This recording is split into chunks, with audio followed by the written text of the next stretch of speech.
You're about to watch another exciting episode of the Dungeon Run, but did you know that you can actually be part of the adventure? Tune in live on Wednesday nights at 6 p.m. Pacific time, and you can make your voice heard and help determine the fate of our adventurers. Hope to see you there.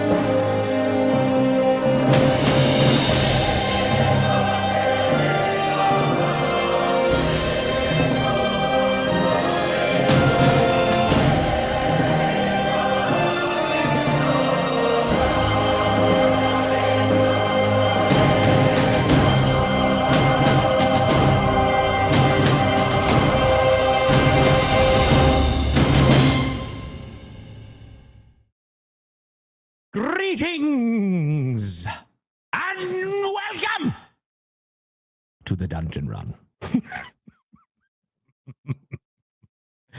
A live tabletop role-playing game where your interactions help tell the tale. And a special hello to everyone watching live for the first time. Hello. You chose a mighty strange day to join us, didn't you? Ah, Sloppy Goat's Bakery. Already with the potato. Oh, we're going to get into it, aren't we? By the way, before I continue, click the star to follow the channel to get live notifications. Other than that, I'll see you in the chat during the show. Got it? Good. Okay. I am Lord Ereban, Keeper of Secrets and your host for tonight's campaign. Together we stand witness as our intrepid adventurers face terrible danger and most certain doom in their quest for glory, valor, and most importantly, treasure. Throughout our time together, you will be called upon to help guide decisions made within the game. In addition to our live chat interactions, those that are brave enough can purchase one of our unique props. But first, let's talk about Force cards. Both Force of Good and Force of Evil are now triggered as Team Force of Good and Team Force of Evil fill up their balloon count. As certain thresholds are met, a force card will be given to the team. Remember, good potatoes and evil yams will count towards this as well. There are 10 force cards and Force of Good cards and 10 Force of Evil cards that can be triggered each episode, and we'll show you a status update so you know how close we are to the next card. And this is wonderful. The cards get more powerful as they get unlocked. Any leftover progress will carry over to the next week's show. And you know what else this means? You could submit more force cards. That's right. Head over to thedungeonrun.fandom.com to do so. If you love the show, you can show love. When you buy Show Love, Jeff will see them and may read your name out during the game, showing you some love. But now, of course, you have a choice. You can choose to support Team Force of Good or Team Force of Evil. We have the two balloons, gold balloons for Team Force of Good and purple balloons for Team Force of Evil. And the choice is up to you. And now they count towards force cards. And here we go. Look at this. Craziness right from the start. False Star. Newbie New 7 and down to Clown dropping potatoes. Okay, well, what are these? Potatoes, you say? What? Here's what they are. Potatoes are also added to this Team Force of Good and Team Force of Evil battle. A good potato, which is a gold potato, is equivalent to buying 120 balloons. And an evil yam, which is the purple yam or potato, whatever you want to call it, is the equivalent of 120 evil balloons, at a much better value.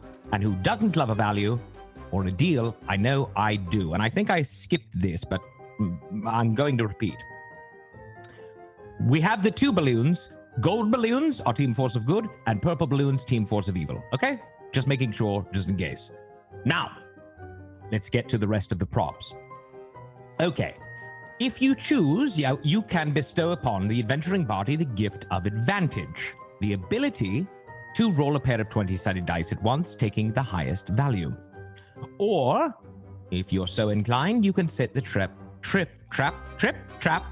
My goodness! Milo, stop touching my toes!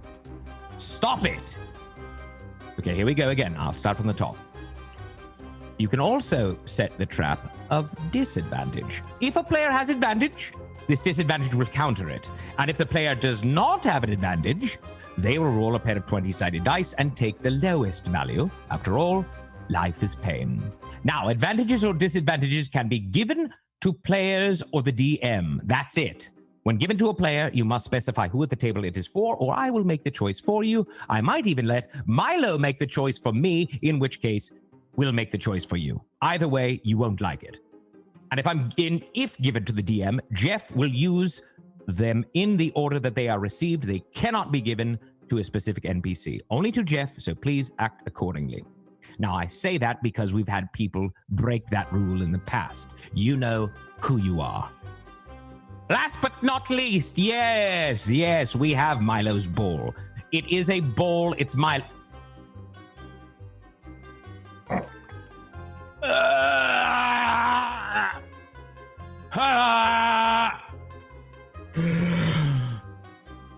Oh, Milo.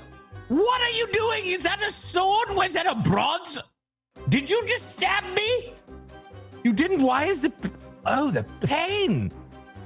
What was that? Ugh. Oh, I see. Oh, no. That wasn't Milo. That was you, Chef Scott. Please, stop it. For the love of Pete and everything that's holy, do not touch Milo's ball. It is dangerous. All right? Leave it alone. If you do decide to touch it, you can count yourself uninvited from the ASSS party. That's Ereban's super special shindig. Plain and simple. Got it? Chef Scott, you're uninvited. You don't even get minus anything. You're out. All right? Done. Okay. Let's continue. Milo, put that down. Now, this is where I usually introduce the cast. Oh, Zachman09. Wow, a potato. Okay, we're going heavy. But let me just take a moment here because this is important. This is where I usually introduce the cast. But because of last week's dramatic ending, Jeff has asked me not to introduce the cast tonight, and I always listen to Jeff. So, keep the comments coming, be ever vigilant, and let the dice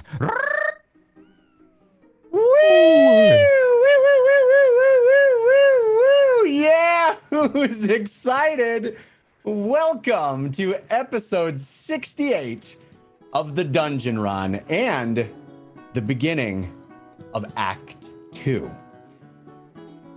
Don't worry if this is your first episode. All of Act 1, I will sum up everything you need to know shortly. You've jumped in at a very special night. I'm very excited for tonight. First, I want to thank a whole bunch of folks who have already shown us love. We have potatoes from Sloppy Goats Bakery, Fallstar, Newbie Noob 7, Zach Mac 09. We have an Evil Yam from Down to Clown, and we have balloons. Balloons are flying in from Love for the Catman, Lazy Pixie, the Bingle Banshee, Baby Librarian, Psycho 9, Snake Master 89, Kaibuck, Dyson Capes, Jagan Rose, and so many others. Thank you for those. We're so grateful. I'm so grateful. Shall we jump into the show and catch everyone up? It started with a choice. Join Calcutta Theed, the Ashen Mage, or face certain doom. Take the knowledge and power offered by the greatest mage to ever walk, or refuse it and risk everything. There, on top of the volcano known as Skyscorcher Peak, the young wizard Fahima Tig was offered all the things she had always wanted. Information and insight into the lost history of Ayn, powerful new spells, and the ability to interact with the arcane weave in ways she'd only dreamed of. The chance to find Conroy Tig, who appeared to be lost and in danger. The Ashen Mage revealed a vision to her. Her father fighting for his life, wielding something she'd never seen him use, a sword. The Ashen Mage also reunited Fahima with someone she had thought about quite often since they'd met, a werewolf named Zanalka, with whom Fahima had shared a connection, more than a connection, blood. For Zanalka had been afflicted with a thirst, a desire to harvest blood for a crimson necromancer named Vargan, the Ashen Mage's apprentice. Vargan used the blood to infest an ancient forest, a place of power known as the Alabaster Wood. Fahima and her companions had defeated Vargan and taken his book of necromancy, saving Zanalka and her brother. She had offered her own blood to Zanalka to satiate the thirst, but that act of kindness was turned against her. The mad scientist Fardinald Ertenfurt had used the tiniest bit of Fahima's blood to clone her, but he had been unable to perfect the process. With more blood, with the blood Fahima had freely given to Zanalka, he claimed he could find a way to replace her. But that process would tear Zanalka apart, the blood pulled from the werewolf in excruciating fashion. So, rather than letting that happen, Fahima made a choice. She left her party and joined the other side. She aligned herself with the forces who had been capturing and imprisoning the legendary 100-foot-tall wardens and using their elemental energies to create an army of undead. The Ashen Mage, Ertenfurt the scientist, Jan Mo, the half-dragonborn leader, whom Fahima and her friends had rescued as a child when they inexplicably time-traveled 22 years into the past. And Vic, the tiefling rogue who Civ had spoken of with such melancholy, and who smashed the strange and beautiful urn that the Ashen Mage kept in her castle atop the volcano. A single swift strike, shattering it and causing an incredible explosion of energy.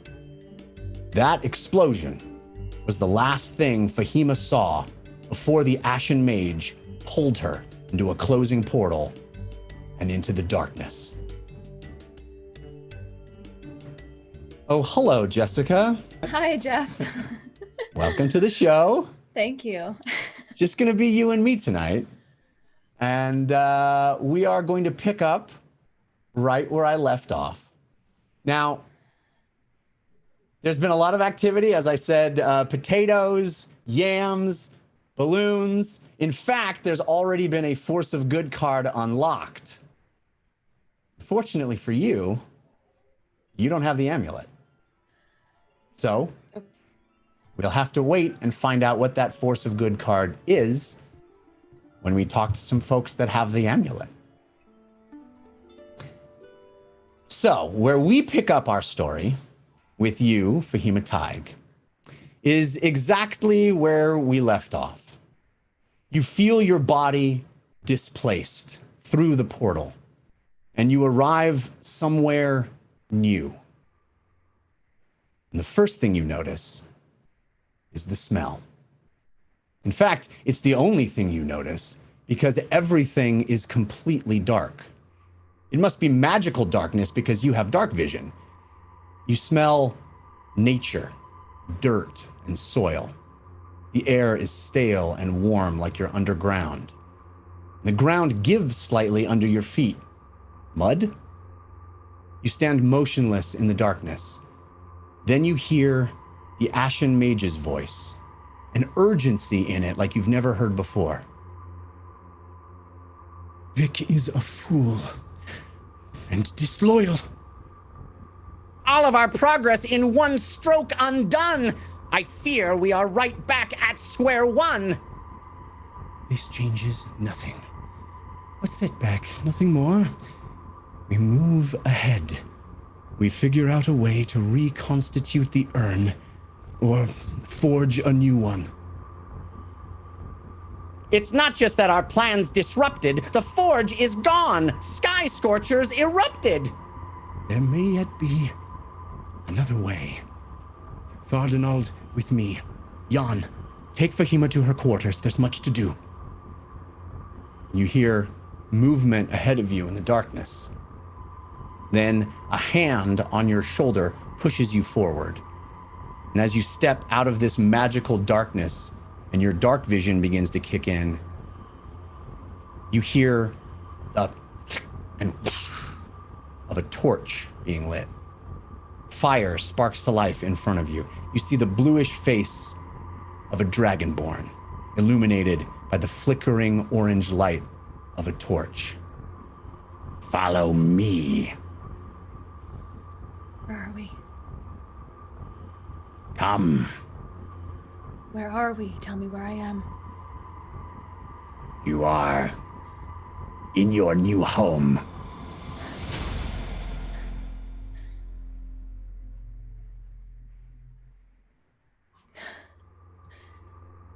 How long?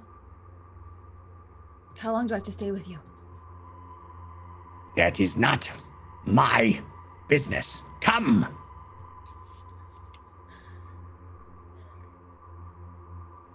You look around you and your dark vision, you can see you're in a dark tunnel underground. There's rough earth all around you, tight confines. Yanmo's head nearly scrapes the top of the passage. And carrying the torch, he moves forward, expecting you to follow. Far ahead of him, you can see the hideous back of a hodgepodge disappear down the path ahead. Behind you is a dark black spot that your dark vision is unable to pierce. I look for Meep.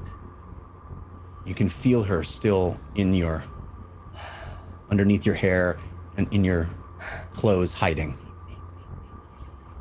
Are you okay? Okay. Stay close. Don't say anything. Beep.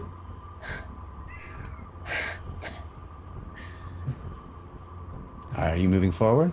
Yeah, I'll follow him. All right, so moving through this tunnel is a bit bewildering. It's a narrow labyrinth of twists and turns, tight passageways, completely devoid of light. Your dark vision helps, of course, and Jan Mo holds a torch, but there are a number of branching paths that Jan seems to navigate effortlessly, but quickly become confusing to you. Eventually, you arrive at a more open area. Interconnected chambers with doors set into the walls. It seems to be a living quarters. Narrow passages with rooms branching off all around. Yanmo brings you to one of these and opens the door. He stands in the doorway, the torch burning in his hand. Calcutta wishes you to be comfortable. You will be summoned when you are needed. Oh, gracious. And he closes the door. No. Inside this room is a simple bedchamber. Table and seating area with a bowl of fruits and vegetables on it, a wooden bed with thick blankets and furs, a small bookshelf. And you feel movement underneath your clothes, warmth underneath your hair, and then red feathers and a beak pop out from hiding. Meep. Don't look at me like that. Don't look at me like that. What was I supposed to do? Huh? Meep. Let everyone die? If I didn't Meep. go, my friends would die. Meep. You don't think so? Meep. Meep. Look.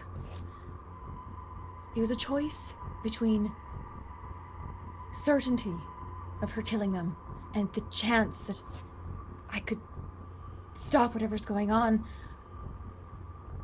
I'd rather have a chance than the certainty of them dying. Meep. Does that make sense? Meep. You see Meep sort of hop down on the ground. She's chicken-sized, your phoenix familiar, your companion. She looks around this place, and you can tell just from her mannerisms and her eyes that she is not happy being here.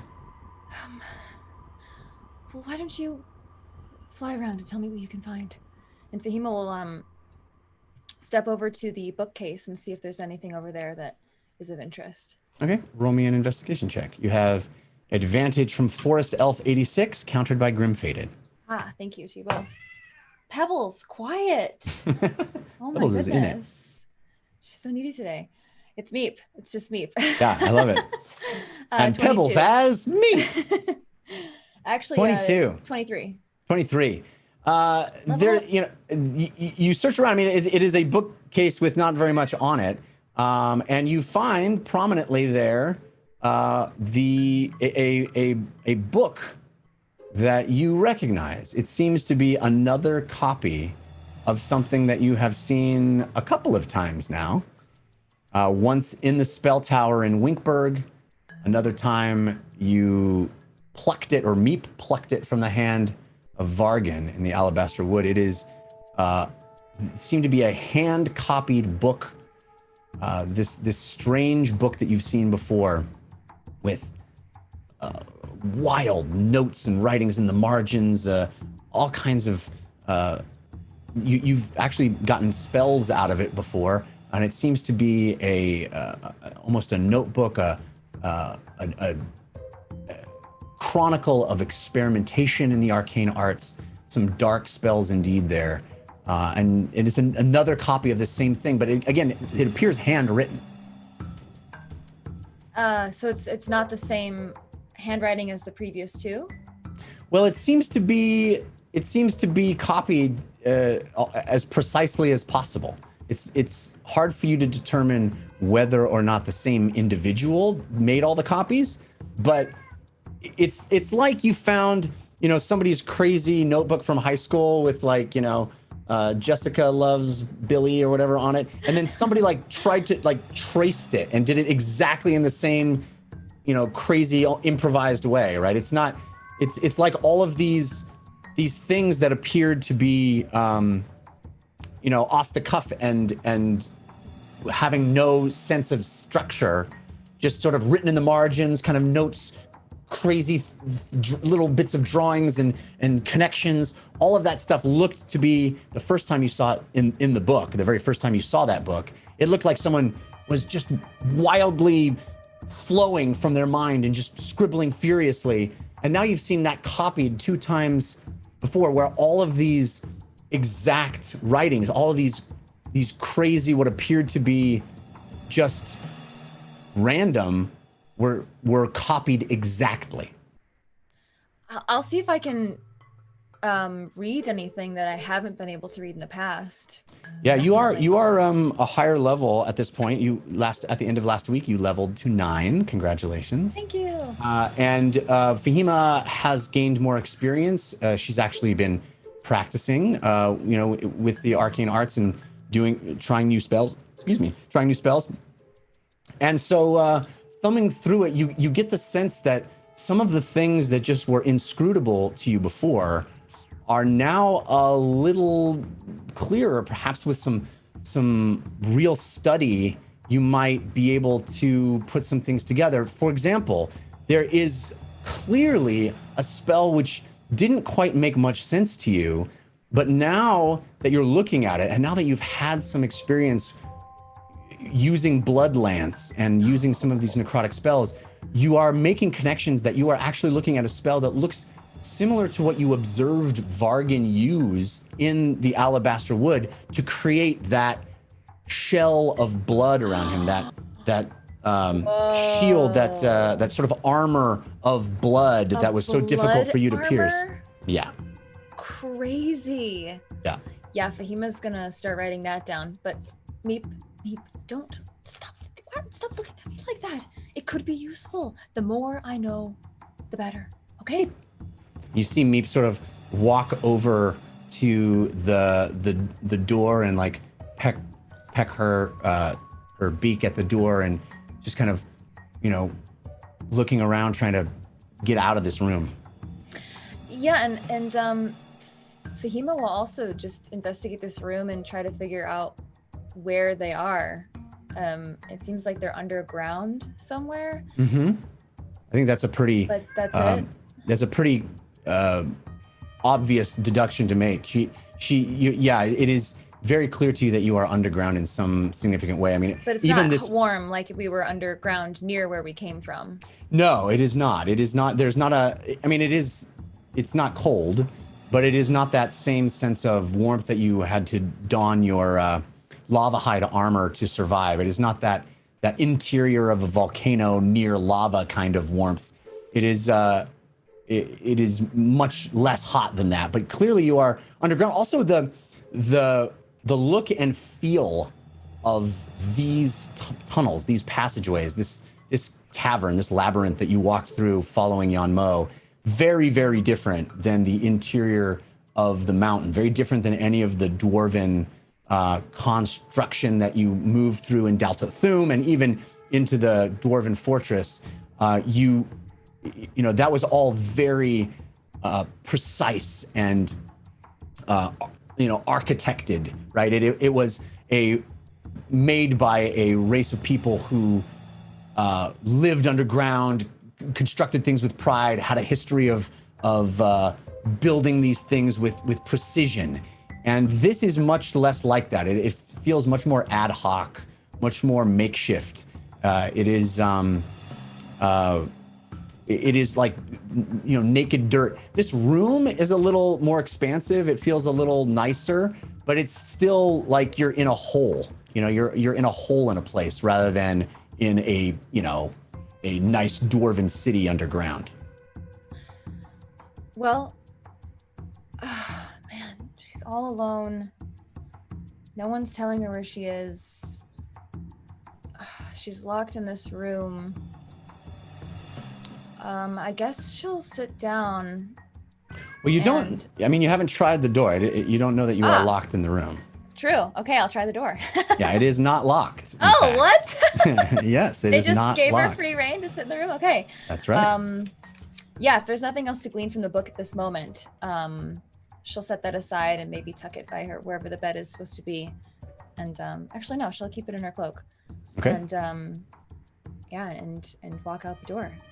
Yeah, she will so also much to use her cartography brain, Yeah. maybe even like write some notes to try and like create a map of where she is. Yeah, it is like I said as you were moving through. It is the hallways or the hallways. The corridors are very narrow and turning around a corner, it's hard to see what's around a bend. It is it's like like an ant farm a bit. It's very tight confines. So it's a little bewildering, but Fahima starts noting things as she's moving through, and you're in this kind of larger section that I said is much more like a living quarters area. And as surprised to notice that the door itself is not locked, you open it, and out you see this sort of section of other doorways. Several of them open, and a couple of them closed.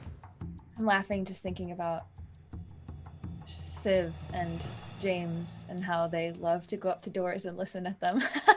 Yeah. Okay. She'll move. I'll move through the hall and kind of listen to see where I might go next. See if I can hear voices, people conversing.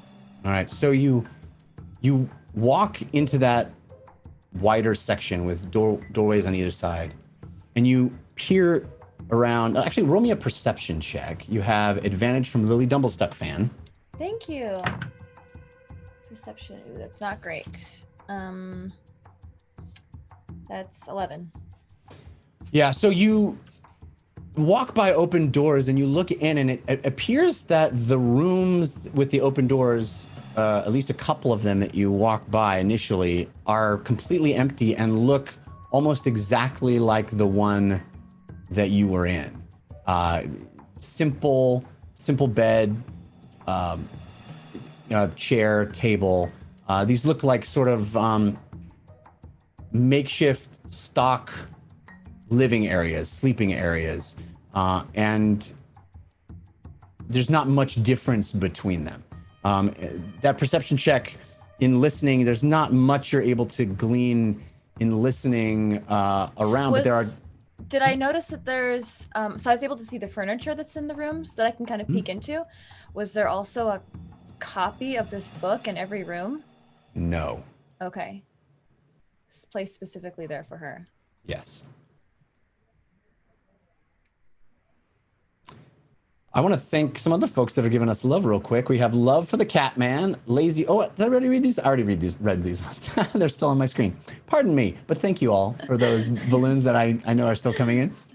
I saw a big line of them still queued up for me, and I thought I needed to read them. But thank you. It bears repeating. Thank you. Okay, so you don't hear much with an 11 as far as things coming through the doors, but there are 2 doors that are conspicuously closed. Okay. Yeah, I'll go up and listen to the first one. All right, you can roll me a perception check at that door. You have advantage from Bo Busy. Thank you. That's better. 21. So you press your ear up against the door and you wait for a second. And for a moment, there is nothing. And then you hear... Zanelka. I'll try to open the door. And it clicks in your hand, and it's clear that it was locked to prevent opening from the inside. What is this place? So I'm able to enter? Yes. Zanelka, are you all right? You open the door, and you see another one of these rooms. This one is slightly different. This one, instead of a bed, or actually the bed is pushed to the side, but where the bed was in the other rooms, is a cage. A very sturdy looking cage with very narrow bars. And inside that cage, slumped in the corner, is a werewolf, Zanelka. And she looks up at you with disbelief in her eyes. Well, I told you we would see each other again when I was less a monster, or you were more of one. I'm sorry. I guess we know which way that went. You walk freely in the lair of the Ashen Mage. Zanelka, if anyone's a monster, it's me. You should hate me right now. I was going to be responsible for your death. But you weren't. Why did you do it? I'll get you out. You should have let me die. No. I felt like I didn't have a choice. Let me get you. I'm done. Just try to undo the shackles or the. She's in a cage. Cage with bars on it. She says, wait. Why? If you free me, then what? What? If they see us wandering around together, what then? Where will we go? What will we do? I don't know. You're right. We need to make a plan. Plan for escape. But Escape? not before Pebbles. Oh my gosh. It's okay, you're talking to a werewolf. It's you know. Meep, shut up. This is an important conversation. We need to make a plan to escape, but the Ashen Mage. She is very powerful. She's so smart. She's going to notice. She's going to see right through us. I don't know what to do. I just hate seeing you like this. Why do you walk free? No, because they need me. You are one of them now.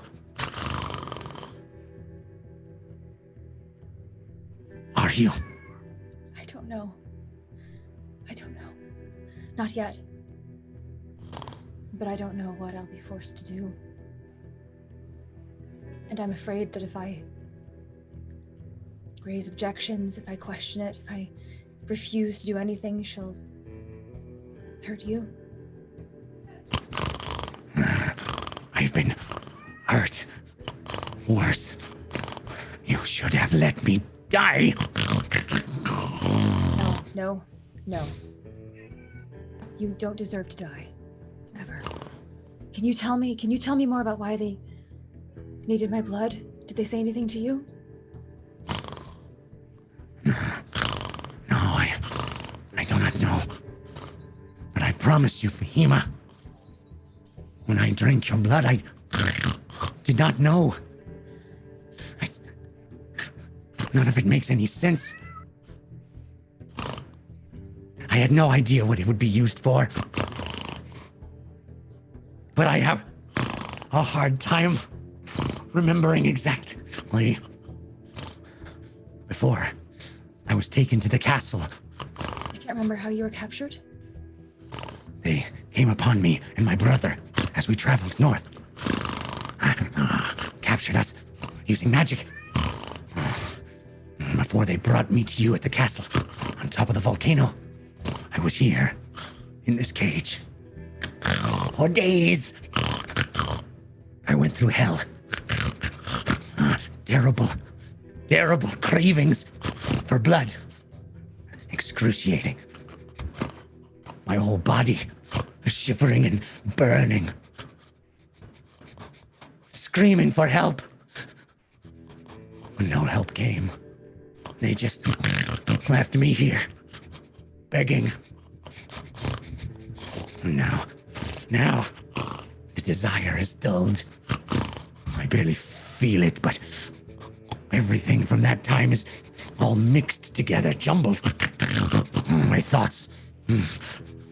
Was I even doing things for myself at the behest of others? For Vargan? Did we defeat him? Or did she sacrifice him to get to you? I do not know what she is capable of. And now, you're here. What capable of? I feel rotten saying this because you're the one in the cage, but I've never felt more powerless in my life. I feel like I can't do anything. I can't help you. I can't help my friends. Maybe I can help you. Do you want some of my blood? Yes, but yes. Yes. Fahima will take out her dagger and she'll cast Spare. So she'll cut herself and use her blood to give Zanelka some healing. You slice into your arm, and you see Zanelka, this werewolf, this long snout, fur, eyes gleaming and glistening with this craving. And she presses her face to the bars, her snout, her lips and tongue, wanting, needing, craving, hoping to be able to drink it. But no, the blood rises out of your wound and hovers in the air for a moment, and then dissipates as you cast the spell, as you just gesticulate and mutter the arcane words under your breath. The globules, the droplets of blood dissipate into a fine mist and move through the bars into her, healing her rather than quenching her thirst. And she looks at you, at first with rage for not giving her what she craves, and then feels the healing in a wave over her body.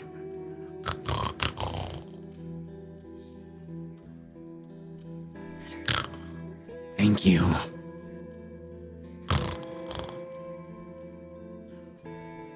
Is there anything else I can do for you? I walk freely? Find out how to escape, and we will do it together. I will. I won't leave you behind. I promise. The Ashen Mage is cunning and shrewd. She would not let you roam free here without a purpose for it. Really, she wanted me to see you as bait. Fahima, What? whatever they want with your blood, it cannot be good. No. I do not. You cannot give it freely. I have to As find you have out what it's for. As you have done, I am already infused with it. But I warn you to use that magic. Not with your own blood. It is dangerous. I don't know how I'm supposed to avoid it. That's why I'm here. They want my blood. If I can sink my teeth into the Ashen Mage herself, I will do it. Fahima, I meant what I said to you. I care for you, but I am frightened of what you are.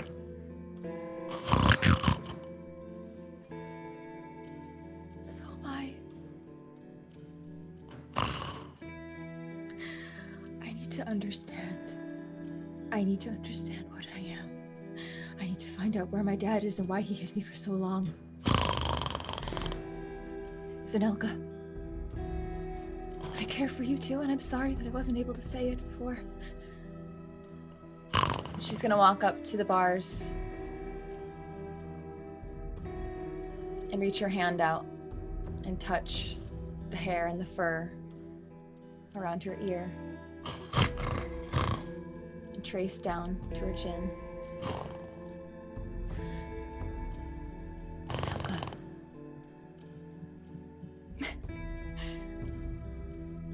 You need a bloody haircut. And she'll kiss her. Through the bars.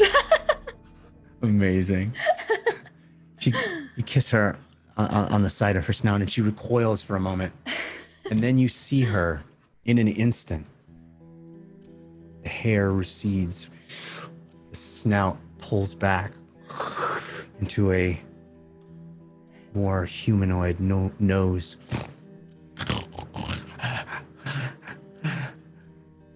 Hair, the claws on her fingers retract. Hair pulling back in her arms and shoulders and neck. Whiskers retreating. And you see this human woman, shaved sides, long mane, brown hair.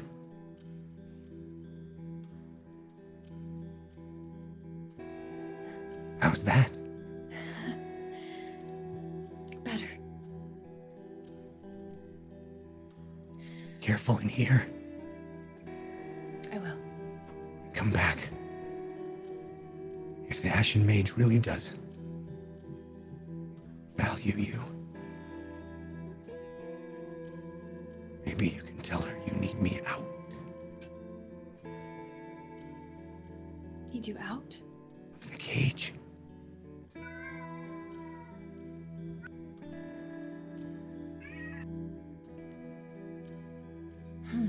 If she wants you to be loyal,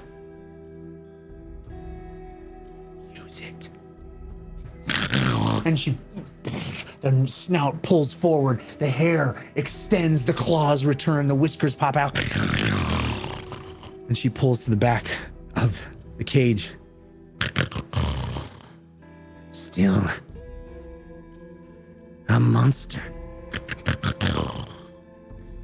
Lucky for you, I like monsters a lot. Look, I'm going to do my best. Please,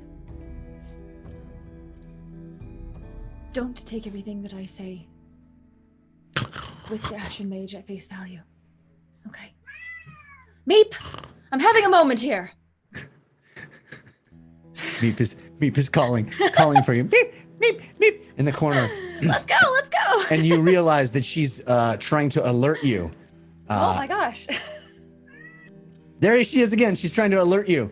And you hear the door open, and standing there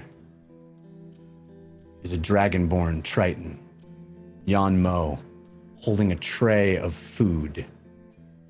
And he stands there and he looks at you, and he looks at Zenelka, and he looks back at you. I'm here with food.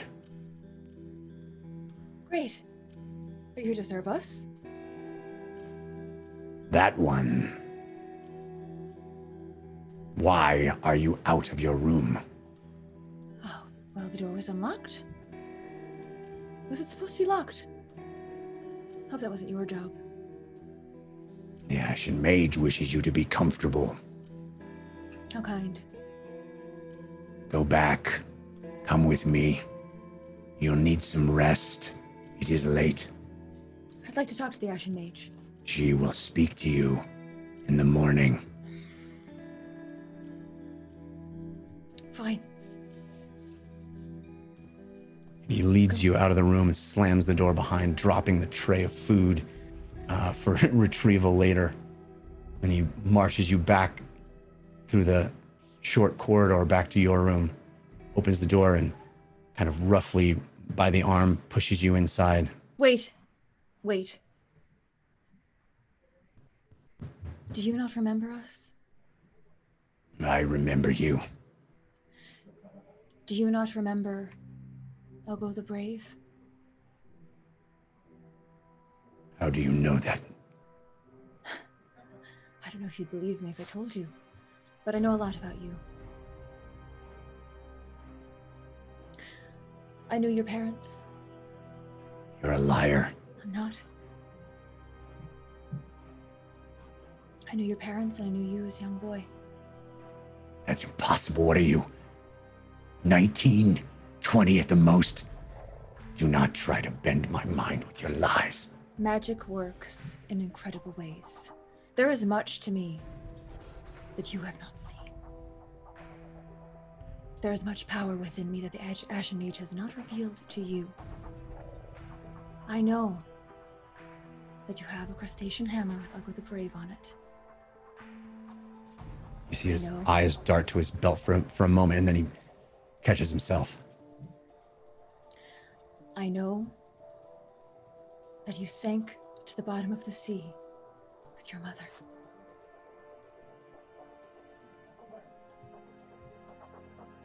How do you know this? And I know about winger sticks. Do you remember winger sticks? You see him get very agitated, and his eyes darting around, trying to put it all together, trying to make sense of what's happening. The Ashen Mage will summon for you in the morning. I don't know what you seek, but you have to remember a time when you were innocent, when you could do good, when there were people in your life who wanted to see you do good. What would your mother think? What would Baoshai think? Hold your tongue. Hold your tongue. think Do if you not kill speak her Mel? name. What would she think of you? What would your father think? You're good. You are good. That voice. Your friend, the spellcaster's voice. Yes. He spoke to me in my head the castle on the volcano. I've heard that voice in my head before. Yes. After we fought at my shrine to the persecutors. Why do you call Bingle is safe again. Why do you call the shrine to the prosecutors? Persecutors. Because I have been persecuted my entire life. By the powerful. And now you seek revenge? Is that it? Yes. And so much more. And you're going to do it by killing people. If I must. Thousands of people. If I must. And what of your mother? Does she still lie at the bottom of the sea? You care not for her feelings? For what she sacrificed for you? For what your father sacrificed for you? They sacrificed so I would lead again. Take my rightful place on the throne of the Shazengao. There are other ways to do that. I understand. You've been running your whole life. But it doesn't have to be this way. It doesn't. You cannot trick me with your mind games. It's not a mind game. I heard it. I'm telling the truth. I heard that voice again. It beckoned me. It called me. It told me to go and seek the house of Uchalas. To find my people. And I did. And what I found was death and decay. A trap. But you could not destroy me. You and your friends. You and your friends could not. We didn't know. We didn't know. I used what I found there to grow stronger. What did you find?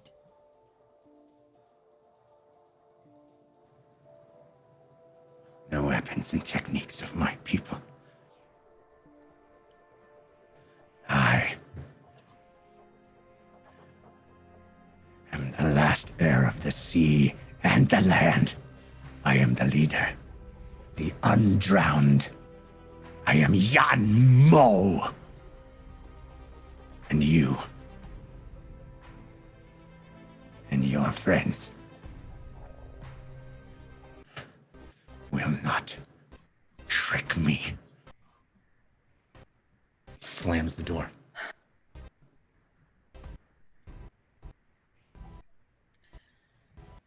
Well, Beep. that didn't go as planned. I'll have to try a new tactic next time. Meep waddles over and hops onto the bed. Not easy. Plops down. Turning someone who's been traumatized their entire life. Believing that they should lead a group of people who hunt them. Meep. What is it? Meep, meep. Meep. And you see in your mind a sort of a loose geometric shape of bars and fur behind them. Beep. I know. We have to talk to the Ashen Mage. We have to figure out why I'm here. And I want you to keep a low profile. Beep. Okay? I don't know what she could do with you. Meep. And we have to find out where my dad is. Meep. Meep. And she waddles over to the bed and just sort of plops down waiting for you. Okay. If there's nothing else in the room to investigate, Yeah, it was really just the book. There's like a bowl of sort of fruits, which seems so incongruous here. It's like you know, it's just this little bowl on the table of of fruits that underground. It seems so strange to be here, and yet there it is, almost like this, almost like a hotel's welcome basket. This this little clay bowl of, a couple of fruits that look actually relatively nice. I mean, I'll munch into one to see if it's actually fruit. And Yeah, it is. It seems to be. Weird. It's not a conjuration. It's not. There's no magical. You peel orange or pear or something. Like take a bite, and it's actually pretty juicy and nourishing, and it tastes pretty good. Yeah, I want to talk to the Ashen Mage. So I'm gonna. Yeah. Try. Well, it's late, so that this day that you guys had all the way through the fortress, the dwarven fortress of the Five Forges, and then up through onto the volcano. Quite a long day, and you are at the end of it. So you are exhausted, and you can lay here on this bed and head to sleep. Before I go to sleep, actually, Sure. I will do a little prayer. Okay. That was Fahima.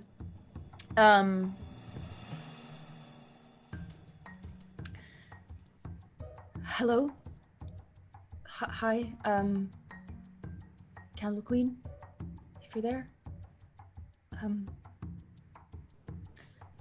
Last time I prayed to you, I asked for my father. And it seems that you answered my prayer.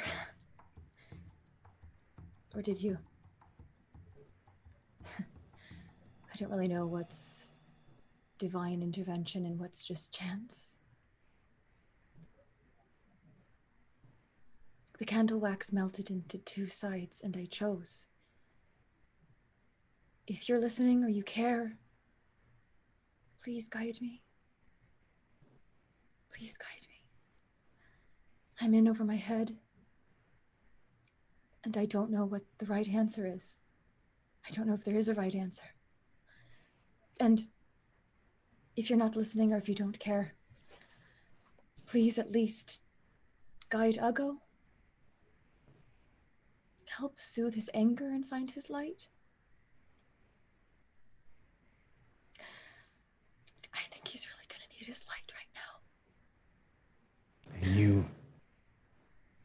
you feel something, an actual physical movement. And you look down and see Meep nestling next to your side on the bed.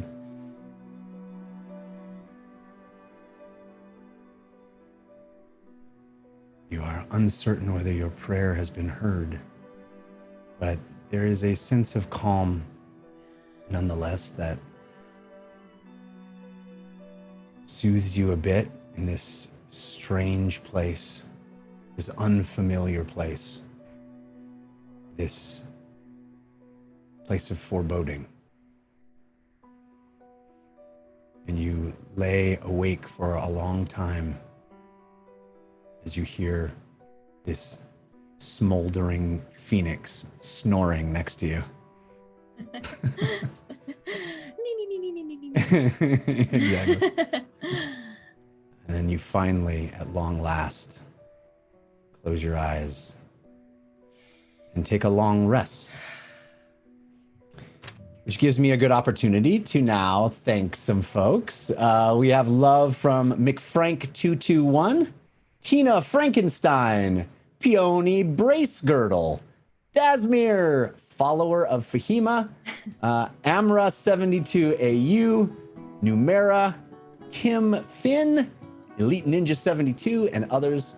Thank you all for those balloons. We are already at 93% of the way to the next Force of Good card. 72% of the way to a Force of Evil card. Getting it ready for the HOB. Yeah, the people who actually have the amulet. All right, Fahima. So you sleep. And the next morning arrives, you awake to see Meep pecking at the door and fluttering a bit around, meep, meep, meep, meep, meep, in the same way that she did before, kind of alerting you as to some sound she hears on the other side. And soon the door opens, and there is Yan Mo standing there on the other side of the door again. Hello. Good morning. The Ashen Mage has sent for you. Okay. And you follow. He turns on his heel without another word, seemingly uninterested in engaging you at all. In fact, you sense a bit of standoffishness, to say the least. There's a residual sort of smoldering rage there that he brings with him in the morning. But he's moving with... He's a very tall, broad-shouldered, large creature. This half Triton, half Dragonborn, sort of he lucked out in the genetics lottery. He's like the best of both, right? He's large and wide and strong and tall, and just got this straight spine, and he walks with military precision down these corridors. And again, you are moving through a winding labyrinth, a maze of these tunnels. And again, Jan Mo seems to know exactly where to go and which turns to make. And you are trying to note down in your head and memorize this pathway and try to figure out which branching direction you're not taking. And in fact, roll me an intelligence check. You have advantage from Funky G Macman. Thank you. Oh, that's an awesome. All right. So yeah, you are committing this to memory, and you are using all of your cartography skills and little memory tricks that you've developed over time when you haven't been able to write things down immediately, but you are thinking it through and envisioning it in your mind, erecting this 3D model in your head of which direction you've moved and which turns you've taken to get exactly where you're going. And soon you arrive at a doorway, and Jan Mo knocks twice and then opens the door. And inside is what looks like a very busy workspace. Tables covered with parchment and inkwells, shelves of books, rolled maps, and strange knickknacks. Everything in disarray. Evidence of a busy mind at work. Footlocker-sized chests like the one you found in the spell tower in Winkberg sit in the corners of the room. And a few display cases as well. At the back of the room, the opposite side from where you enter, you see the back of a woman in a long, dark robe with black at the top and gradient down to gray at the bottom, dark, almost smoky tendrils rising from the bottom, this design on this beautiful robe. And you hear, as you enter this room and Jan Mo steps back and closes the door behind him, so there's only two of you inside, you hear, "Good morning, Fahima. I trust you slept well." Very well. Thank you for the fruit. My pleasure. I am glad you are settling in. I did not want to have to persuade you here with threats. Truly. And she turns around and faces you. But I did not know any other way. You were distracted by your friends. Your judgment clouded. Yes, Your I do devotion. have Zanelka here to remind me of this. Yes. You care for her, do you not? I did once. Well, your devotion to your friends is admirable. But I must tell you, it is a weakness. You cannot see that now, of course, but in time you will. And I had to use that weakness, Fahima. I will not hesitate to use any advantage I can find to bolster our cause. Because ultimately, I want the ideas, not the threats, to win you over to our side. but I will do what I must. For our cause is a noble one. Indeed, the most noble. We aim to further the advancement of all living kind. We are righting a grievous wrong, Fahima. You see that, don't you? What is the wrong?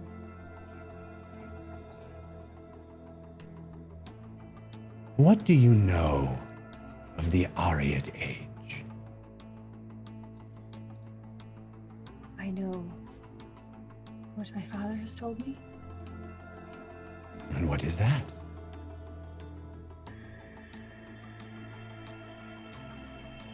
I know of the Sky Children and Miso Gran Turzo. Oh, Miso Gran Turzo is very much a contemporary wizard, one who has often been compared to me. He is nothing. He's not from the Ariad Age? No, no, child.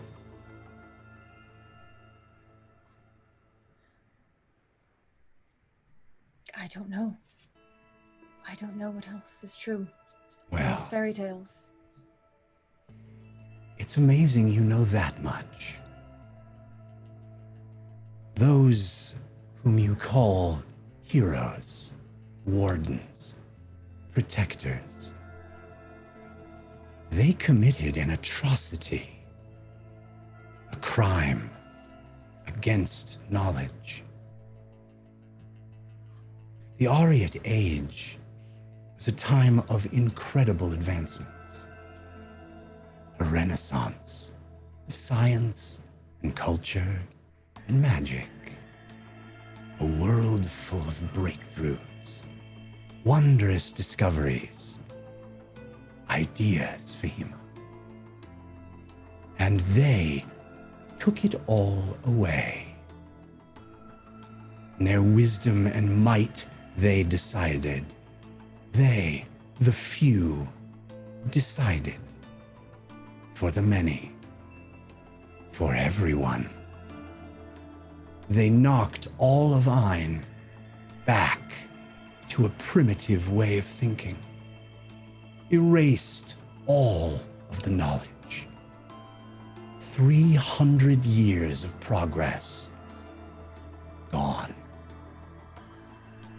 And still, the advanced races of Ayn persevered, clawing their way out of the dark, learning and growing and thinking, expanding their minds and their abilities to rediscover what had already been discovered, to reinvent what had already been invented. And we were getting close. Great minds like Ferdinand Urtenfurt were experimenting, learning, creating.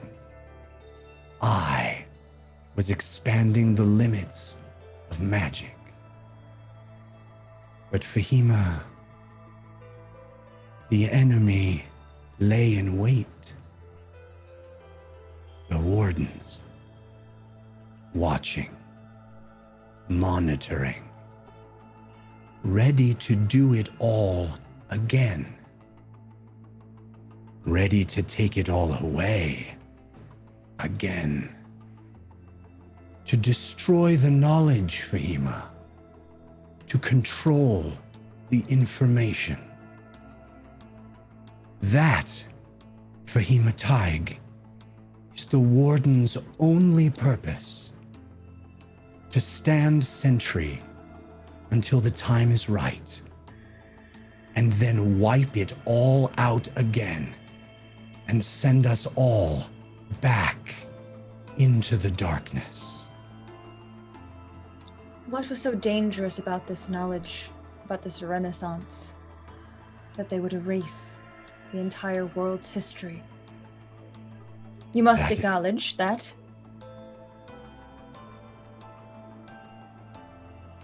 That is a question I would very much like to ask them. I believe we had in our hands the greatest weapon of all time.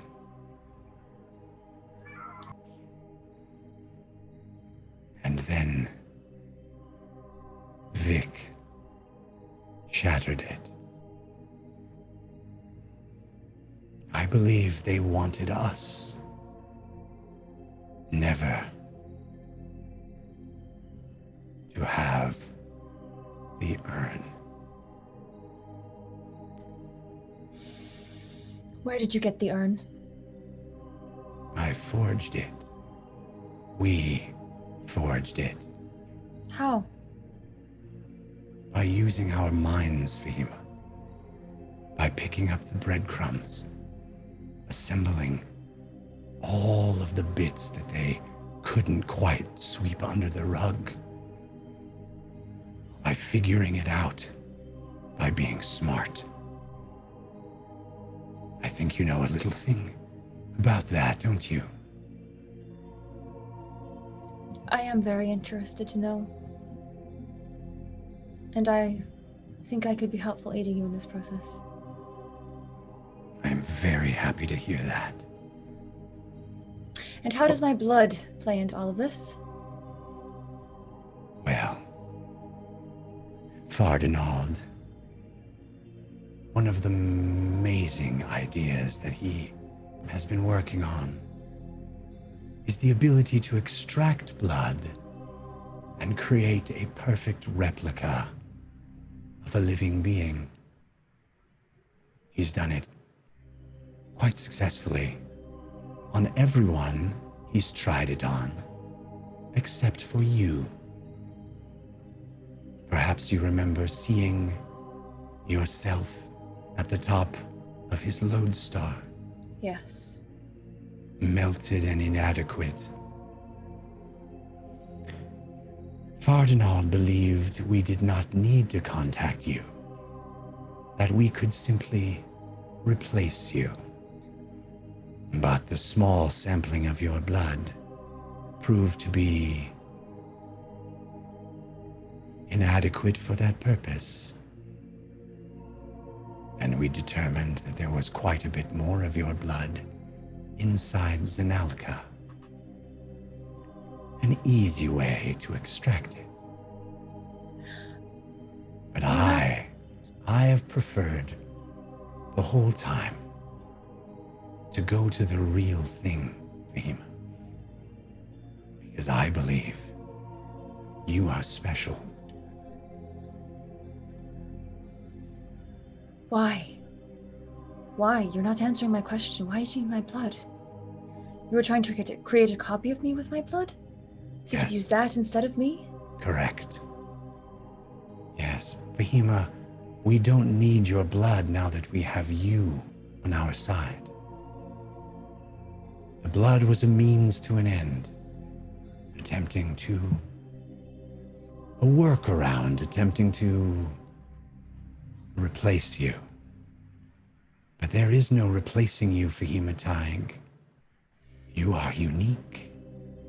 Perhaps the most unique. Sorry, I'm glad to hear you say that.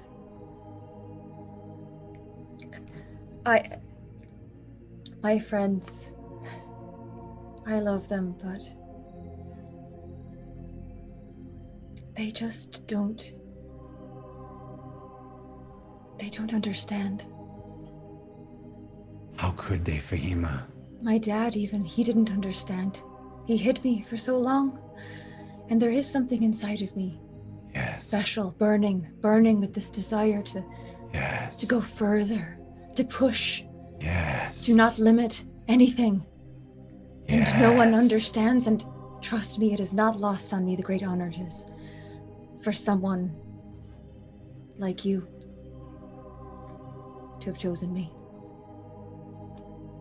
I understand, Fahima. I was like you as well. special.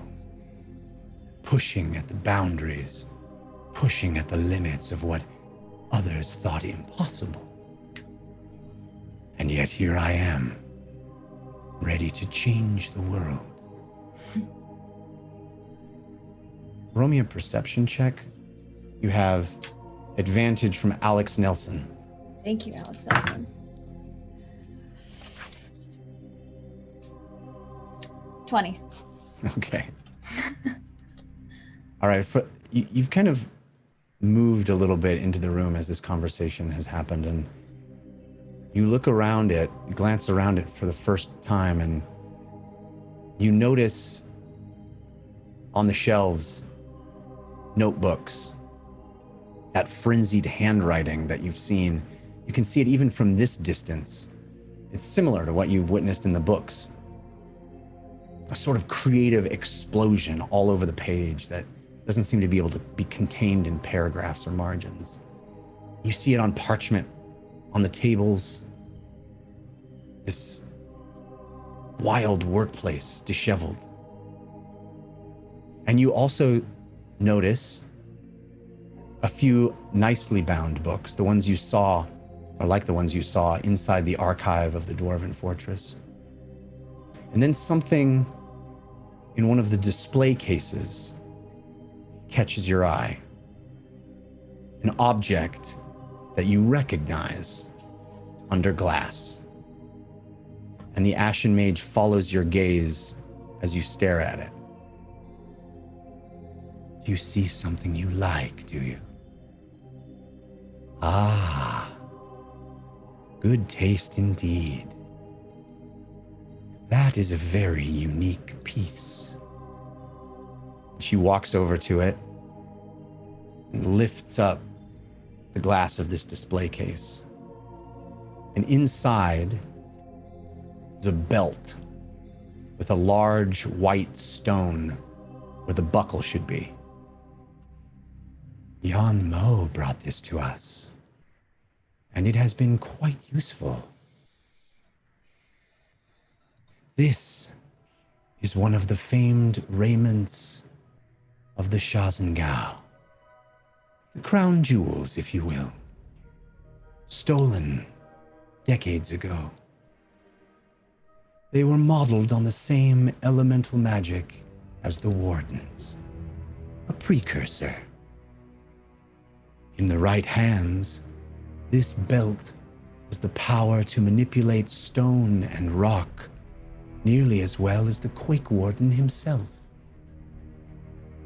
Perhaps you were curious how we were able to tunnel our way into the Dwarven Fortress, to carve our way all the way from the bottom of the deep reef, through miles and miles of rock and stone into the mountains. Wielding this was not easy. Fortunately, I happen to be the greatest mage to ever walk or wear a belt.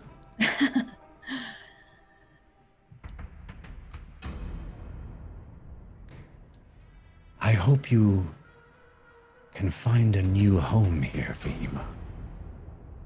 And I never want you to tell me what you think I want to hear. So even if I disagree, you want to hear it? Yes. I will not make the same mistake I made with Vic. Loyalty is a fickle beast. Well, we both understand that I was taken here under some extraordinary circumstances, but I think that we can come to an agreement, and I hope to earn your trust.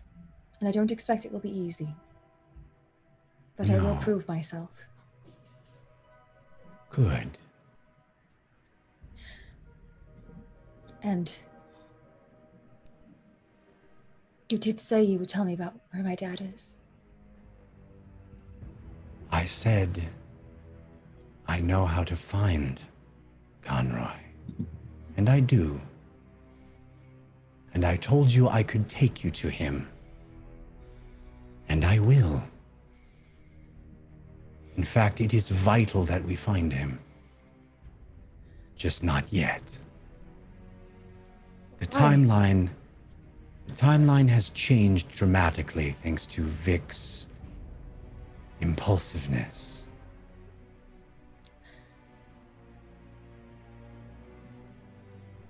Do you know why my dad hid me for so long? Why does anyone hide anything? Fear.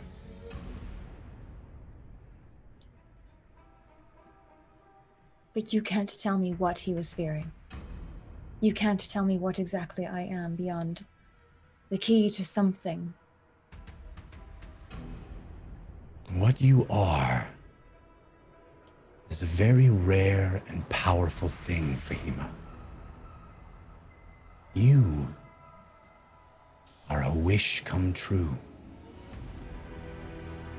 That is why you could not be cloned. Determining the nature of that wish is why we must find Conroy Tig. Why I want to reunite you with him. There is so much he has not told you.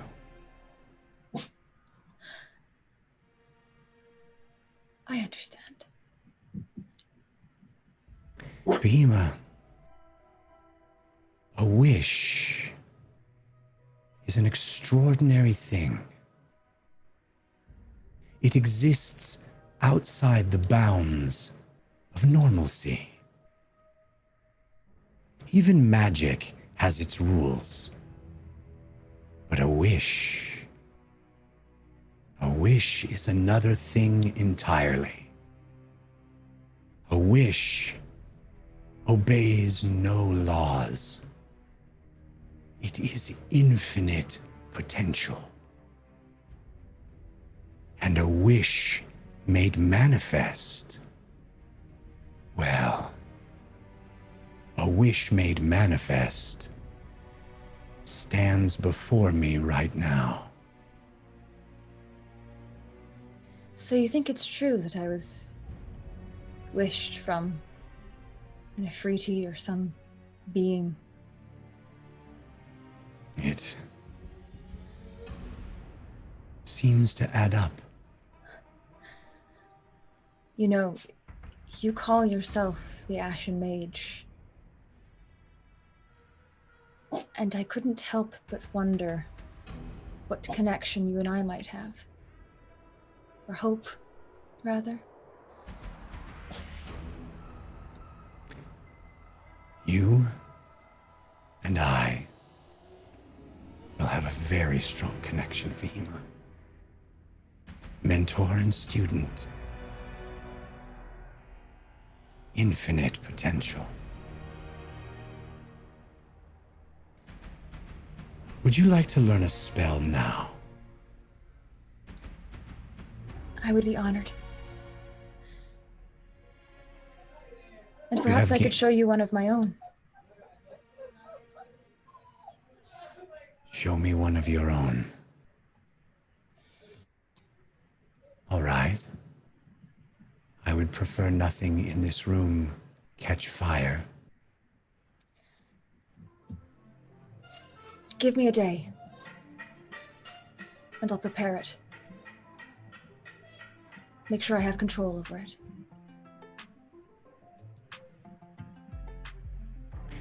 Would you like to learn something new right now? Yes. Good. I know you have gained a lot of experience since last we spoke. You are reaching new levels of connection to the arcane weave, Fahima. And you are able to expand your magical potential. New spells are within your grasp.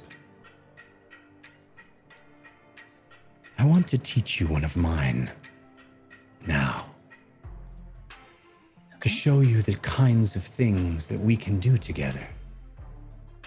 How how you may transcend the limits of what you thought possible with magic as my apprentice. She walks over and grabs a book off the shelf and sets it on a table nearby.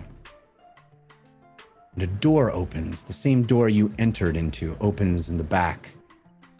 A cloaked figure brings in a small crate, a cage really, a small one. And inside is a medium-sized pig. Thank you. The cloaked figure leaves, and the door closes. And the Ashen Mage walks to her desk and retrieves a long, silvery dagger. She unlatches the cage and leads the pig around to a long brass trough attached to the side of the cage. It's empty, but the pig noses around it looking for food. Maintaining eye contact with you the entire time, the Ashen Mage kneels down, inserts the dagger in the back of the pig's neck, and slides it all the way around under its gullet. In one swift action, it kills it with only the slightest squeal. Dinner. Blood pours from the pig into the trough, red splashing against the dull gold of the brass. It squirms a bit, but the Ashen Mage holds it fast. Finally, the creature expires, collapsing with a thud. The Ashen Mage looks at the trough, filled remarkably high with crimson blood. We may have need of this later. For now, I just want you to look at this carcass.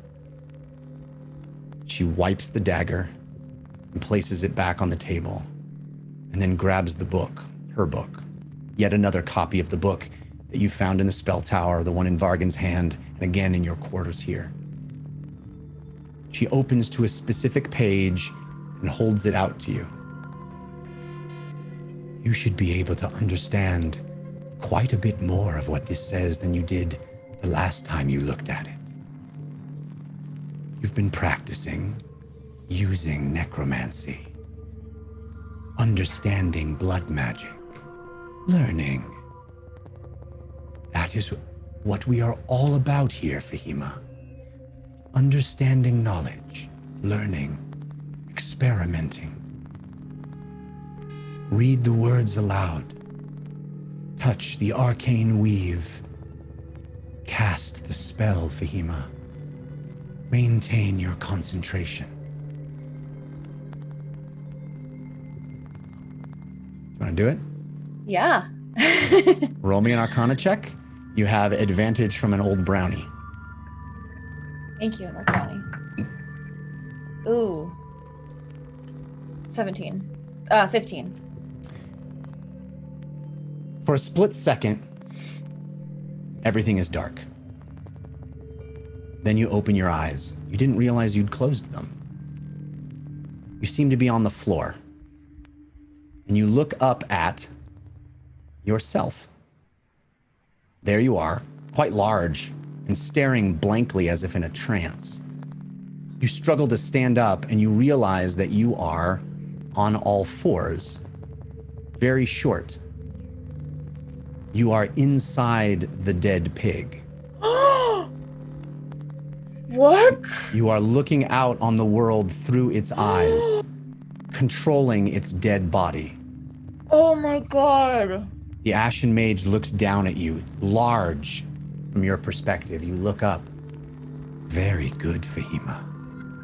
I wasn't sure you'd be able to cast it on your first try. It bodes well for the journey we are about to take together. You realize that you have cast a spell. Now the tricky part. Return to your body.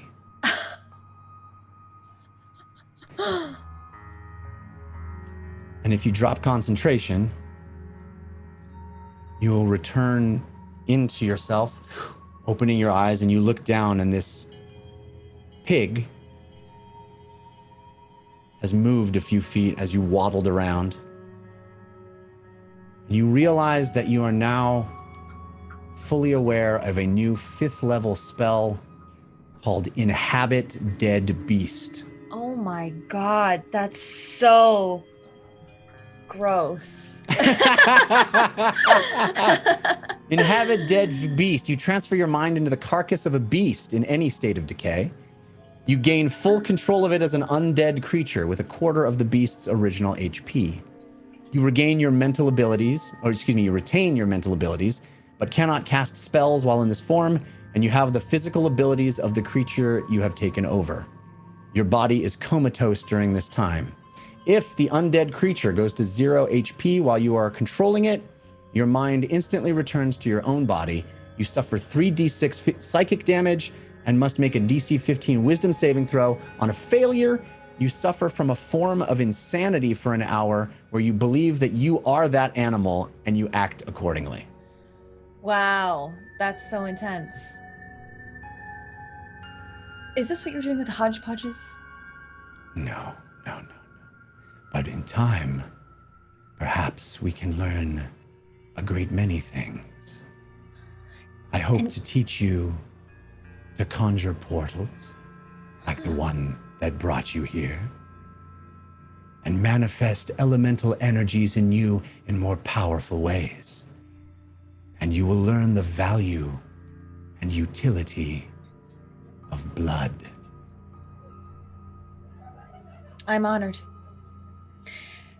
And all this to overthrow the wardens and release knowledge to the world. Regain the knowledge that was stolen, that was taken from us, Fahima.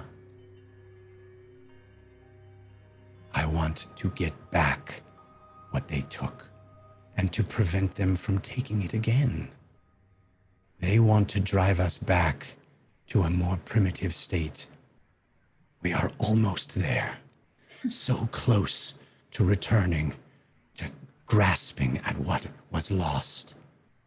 We had the urn, we had found it, we had forged it. And the wardens were ready to strip it all away again. My dad's a liar. He's a liar. He said the wardens were here to protect us. Well, But as a wizard, as someone who values learning and the history of the world and passing it on at all costs, I can't understand why he would do that. Doesn't make any sense. perhaps duped like all the others. Why should your father have more insight than all of the other ones who had been fooled and lied to and stolen from? That's true. Perhaps he is innocent. We shall find out together, Fahima. I have magic to connect you with your father, but it is delicate. And there is some learning to be done in the meantime. Do you have any more questions for me?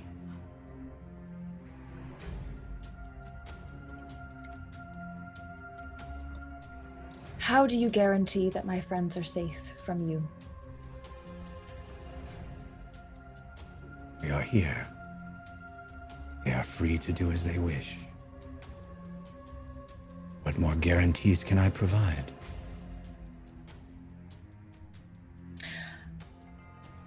I do have one more question. What is the nucleus? The nucleus. What are the protons and neutrons, electrons? It's fascinating. More evidence of the brilliance of the Aureate Age. Onevrius the Keen theorized that the entire universe is made up of tiny bits called atoms. All interactions between objects could be explained by breaking it down to the atomic level. He even tried to formulate a description of magic based on this conception of the atom. It is fascinating, and it has led to my own discoveries, many of which Vargan took to new extremes, even experimenting on himself.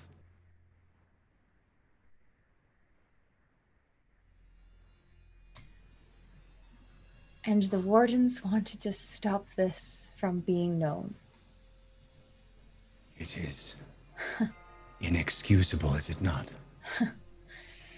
I feel as though my entire life has been a lie, to be honest.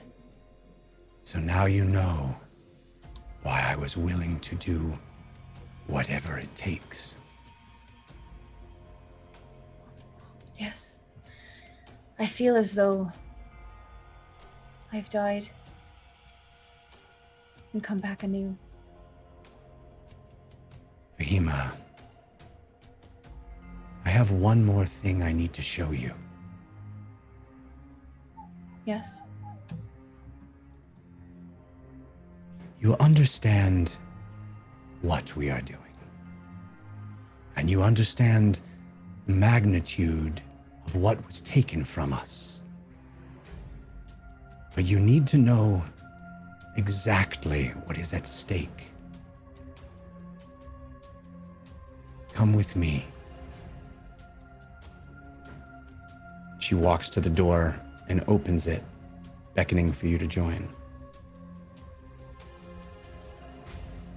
I'll follow. All right. So you move behind her, her black and gray cloak shifting as you walk down this long. Go ahead. Can I, sorry, you heard me gasp. Can I roll a perception check to see if I can see anything more about how she looks, what she looks like? Sure. Because so far, I think I only have a chin. That's right. That's right. Yeah, she's underneath this hood that covers up most of her face. You have advantage from Drew from IT. Thank you, Drew from IT. What did I say? Investigation check? Perception check. Yeah. 20. You are behind her. You're kind of you move a little quicker. I'll hop in your step to try to get around her, but it's dark in there. You have dark vision, but this hood covers her face, and again, all you see is that chin. It is dark. She is in darkness. The cloak is dark. It is very difficult to get any kind of information or view of her. And she takes you out of the room. And through the twisting underground passageways, again, you taking mental notes of this way and that, which way to move, which way to go.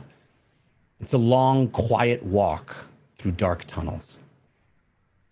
Finally, you arrive at a large chamber, a big underground cavern of dirt and soil.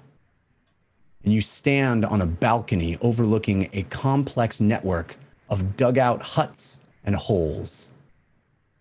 A city excavated underground. And again, you have seen underground cities like Dalto Thum dug into the mountains of Nelrim. But this is quite different. It's cruder, it's more makeshift, but it is still bustling with activity. And as the Ashen Mage stands there, she reaches up and pulls back her hood for the first time. And you see her face, her skin, her head. It is dark, ashen, a deep gray. Her eyes sunken and black. Her head clean and bald, with long, thin, delicate, pointed ears. And as you look out past her and down to the little city below. City is a strong word. The little settlement below. You see the people moving about in the dirt. All of them are the same. Gray, ashen, dark, almost pewter in color. All of them with pointed ears, many with long swaths of stark white hair. And the Ashen Mage turns to you and looks you full in the face, and you can see her clearly. And she says, "These are my people. We call ourselves the Drow. And soon, with your help, we will come out of the dark and reclaim our place in the sun." And that is where we're going to go to intermission. Do Drow speak Elvish? Questions for another time. Jeff, Questions come on! for another time. Fahima speaks Elvish. I'll answer your question as we when we come back. All right, so we will be back after intermission. This is a really interesting, different first half. I hope all of you watching are enjoying it. We're certainly getting some love. We have love from Fail Waffle, Kill Me Fahima, Johnny Valentine 7, El Gordas, Grateful Citizen of Ein, David Gen Pro, The Carson, Newbie New 7, Elite Ninja 72, and others. Thank you so much for that. We are 96% of the way to a Force of Good card, 97 now, 75% of the way to a Force of Evil card. Araban is going to take care of you during the intermission. Please stick around for the second half. Lots more to come. Okay. Well, fear not. Watch as our campaign will continue after a brief intermission. Actually, maybe not brief. Maybe it'll be long. I don't know. Everything is changing around here, eh? But right now, it's time for us to enjoy one another's company. Oh, cold candor. Yes, yes, yes. Look at that beautiful golden potato. Milo's going to enjoy it. I just brought him back from his nap. Yes, that's right. He was taking a nap, and he's now up and probably very, very hungry. So, 1 second. Milo, are you going to turn on some music for us, or no? It's fine if you don't want to. That's fine. If you want to just play this, that's great as well. I'm into it either way, you know. Usually he likes to play a tune here or there. It's all right. Ooh, this is nice. Yes. Oh, there. Yes. Ah, there's my little man. Here we go, baby. That's right. All right, that's perfect. Now I can be the DJ I always wanted to be. I'm just kidding, of course. I'm not a DJ. Neither is Milo. No, this is the dungeon run. Now, I do want to say, real quick, if you're not watching this live, you're really not watching the show as it was intended to be watched. You can still watch it, of course, on YouTube or wherever. But I highly recommend you watch it live. Wednesday nights on Caffeine at 6 p.m. Pacific Standard Time. And you can live chat with me and our wonderful community, the Watchers of the Time Stream. Oh, yes. It's nice. Real good. All right. Lord A, do you not like drow brains, says Noob New 7. Absolutely not. I hate the drow, as a matter of fact. Some people would say we, the Lithids, use them in our... No. Don't consider... Look, Crikey maleficence! Milo, what on... Aye! What are you doing, man? What was that? Okay, everyone just take a step back and relax. Can we all take a breath here? Lord Corwin, what on earth was that? What did I tell you earlier? No Milo's balls. Don't do it. Besides, you just lost 100 points towards your ASSS invite. Actually, forget it. You're not invited. you're out. Okay? Ouroboros, do you know Maleficent? No, I don't know. I just said words. Listen, everyone. When pain comes, things happen. I can't control it. Right? Right, where were we? Dadpool, at Lord Ereban, did you just say more Milo's balls? Hey, at Dadpool, guess what? Nothing you can do can hurt me. Nothing! You see? Because at the end of the day, I can take anything given, but what you cannot get is an invite back to the ASSS. Do you understand? Do you hear the words coming out of my tentacles beak thing? Celestial Giraffe says, Lord Ereban, I know Maleficent. I call her Mel B. Oh, do you? Do you now? She was my girlfriend in high school, FYI. And no one called her Mel B. As a matter of fact, I tried it once, and I got a slap in the face. We'll never do that again. Okay. Doc Lannister says, Okay, Doc, let's take a step back and just double check our spell. Listen, every time, before you click enter or send or whatever, double check your spelling, would you, folks? You know, you can really, really cause a lot of the internal strife for another by not doing that. So, Doc Lannister, causing me some strife, calling me an elithid like I'm an animal. Do elithids have pinky toes and do they get stubbed? Yes. We certainly do.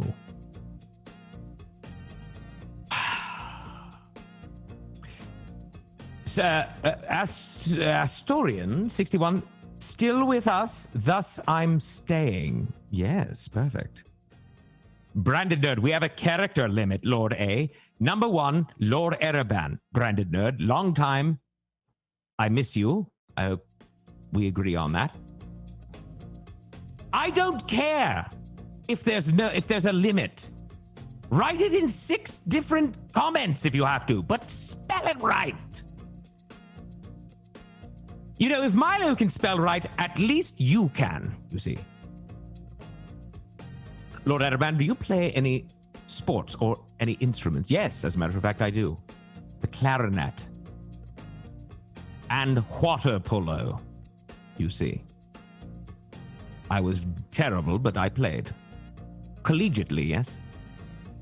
All right, look at everyone's very funny, very funny. Let's spell Lord Ereban's name together, shall we? Real fun. You know what? This is real funny. First, I have to suffer through this incredibly difficult time here at the Dungeon Run. Watching my sweetest of hearts, Fahima Tig, be hoodwinked by this. I hate this woman, or whatever this thing is, this mage of sorts, this Ashen Mage. She just murdered a pig. And then went on to convince Fahima that there was something special about by being in the body of the... What is this? What is going on here right now? Look, I may be a very mean guy, or illithid, whatever you want to call me, but I don't murder pigs. Milo, wait, look, I was testing it out. Okay, that's different. Milo's saying, but you just murdered me. I was testing. Test. T-E-S. Tia.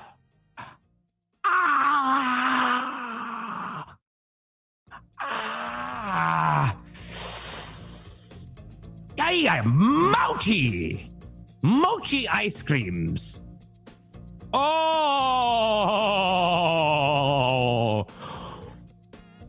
Okay, Chef Scott, here we go. Me and you, one-on-one, hoops. Do you ball? Let's do it. I'm sick of this. Do you ball? Basketball, specifically. A water polo. Ooh, Jared K. Jack. Hello. I hope you are following the rules and not ogling the show. I hope. Because that would be cheating, you know. No ogling! All right, hold on, I have to do something. I have a job, everyone. You may not, but I do. And my job right now is to tell you a little bit about the dungeon run, how it works, and what things do here, kind of, I would say. So let's go. Force cards. Have we shown any force cards yet? We haven't. We've dropped them already. Where are they? Come on, Jeffrey. With your new secret room for an hour and a half, which, by the way, I don't mind. I just don't like the Ashen Mage. I don't like the Ashen Mage. I'm sorry. Is anyone in agreement with me here? I do dislike the Ashen Mage. What is this? My timer. Thank you, Milo. All right. Force cards. Both Force of Good and Force of Evil cards are back and are now triggered as Force of Good, and Team Force of Evil fill up their balloon counts, okay? Lord Ereban, we can't. The amulet is with the others. Dadpool, you are on a permanent timeout, right? So, turn around, put your chair in the corner, and face the wall for the moment while I read this. As certain thresholds are met, a force card will be given to the team. Remember, good potatoes and evil yams count towards this score. Celestial Giraffe says, I don't pay attention. No one ever said I did, Celestial Giraffe. That's an assumption. Do you know what an assumption is? I hope so. There are 10 force cards and 10 force... Sorry, I keep saying this. There are 10 force of good cards and 10 force of evil cards that can be triggered each episode, and we'll show you the stats so that you know how close we are to the next card. And this is wonderful. The cards get more powerful as they get unlocked and as we show them. If you have an idea for a force card, head over to thedungeonrun.fandom.com to submit it. And I will read it and go through them and choose the best, along with some other people, because I don't read all that great. Look, it's a lifelong issue, okay? Now, let's get to the real stuff here. We have dungeon run props, okay? So, that's only if you're watching live, of course. The first is granting the gift of advantage. That's the ability to roll a pair of 20-sided dice at one time, taking the highest value. You see, that's good. Now, if you're one of these Team Force of Evil peeps, you can also set the trap of disadvantage. If a player has advantage, this disadvantage will counter it. And if the player does not have an advantage, they will roll a pair of 20-sided dice at once, taking the lowest value. No, not... I'm not... Milo tried to make a joke. He just said, so you're a disadvantage, Lord Ereban? That's what he just said to me. You are a disadvantage? No! Milo, that's not even a joke. Ridiculous. Get it right, man. Is that a joke? Does that make sense? If I'm a disadvantage, then I'm I don't know. Whatever. Listen, advantages and disadvantages can only be given to players or the DM. When given to a player, you must specify who at the table it is for, or I will make the choice for you. And you won't like it. And you'll complain, and I'll say, but I asked you before, you remember, to only give it to players or the DM. Nobody else, including me or Milo, do not give it to us, okay? You could, but it's a waste of time. Oh. Milo, stop it with the thing again. I cannot see myself. Turn on the mic camera. The camera. The camera. The mic. Ah, there you are. I think I'm back. Are we back? Milo, stop touching wires. Really? No. Don't touch it. Go have candy. Go eat candy. You know? Have some. Go. Ugh. Very difficult to do this with him around. All right. So, specify who the advantage or disadvantage is for. Always do that. And if you want to give it to the DM, Jeff will use it in the order it was received.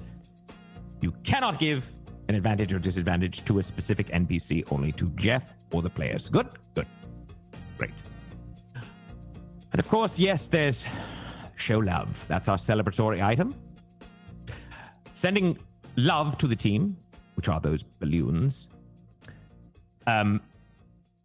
The balloons that you've all been giving wonderfully and very appreciated, of course. But now there is a choice. It's different. You can choose to support Team Force of Good or Team Force of Evil, and you can use the balloons to do so. Gold balloons for Team Force of Good and purple balloons for Team Force of Evil. Choice is yours.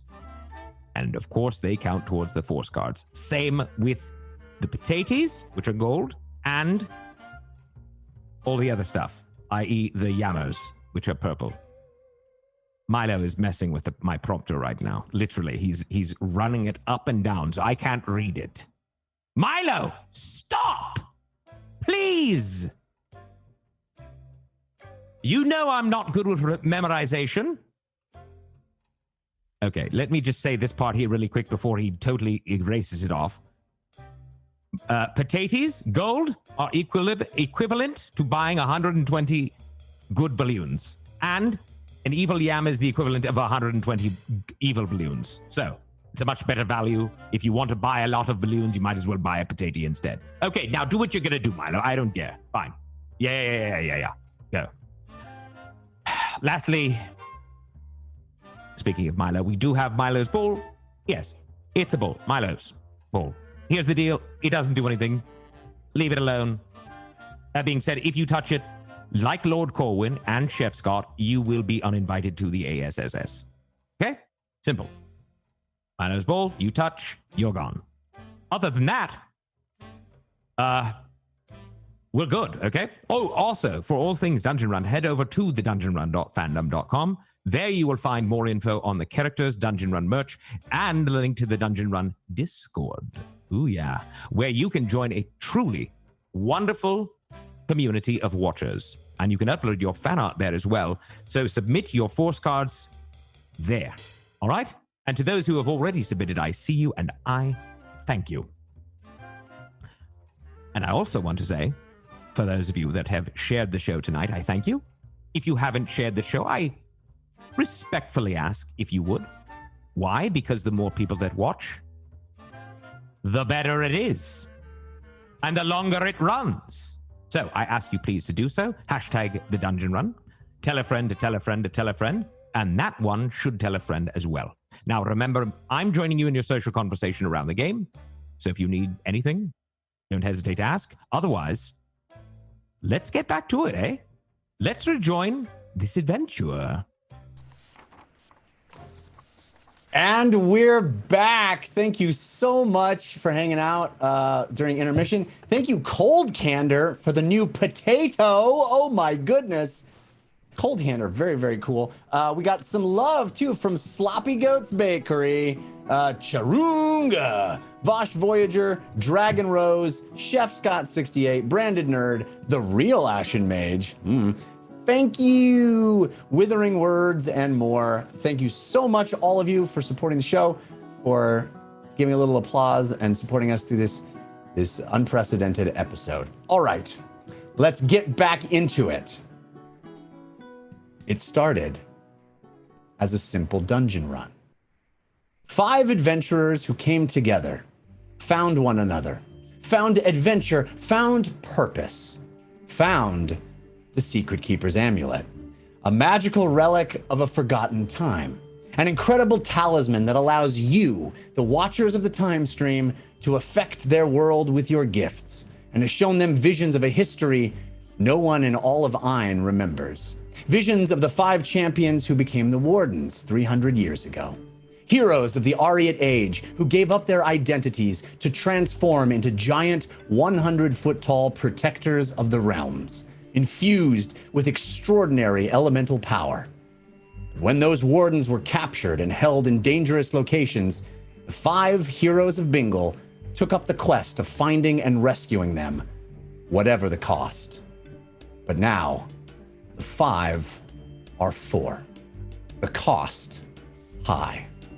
They tracked the Typhoon Warden to the volcano, to the volcano known as Skyscorcher Peak, battled and puzzled their way through the dwarven fortress that led to the heart of the mountain, fought the colossal undead hodgepodge that defended it, and recalled the 4 musical notes from a vision that ultimately set the warden free.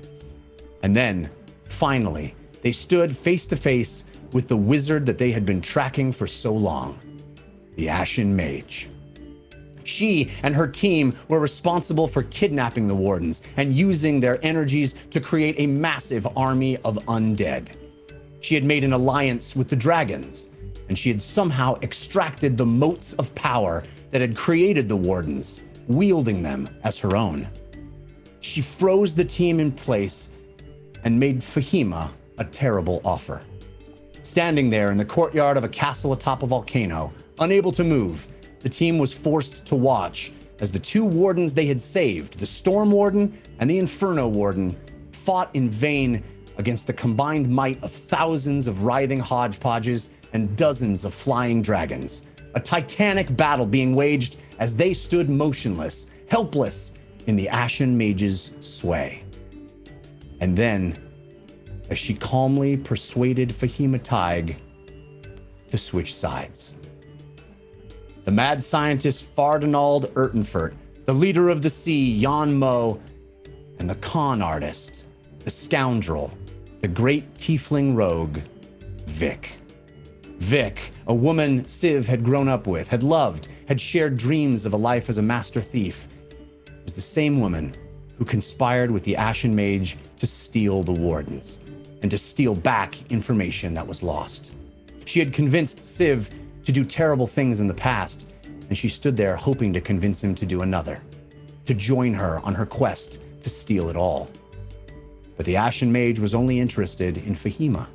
She cast aside Vic's request, and in retaliation, Vic did something that changed the world. Quoting Civ's poem back to him, she smashed the ornate urn that the Ashen Mage prized so much.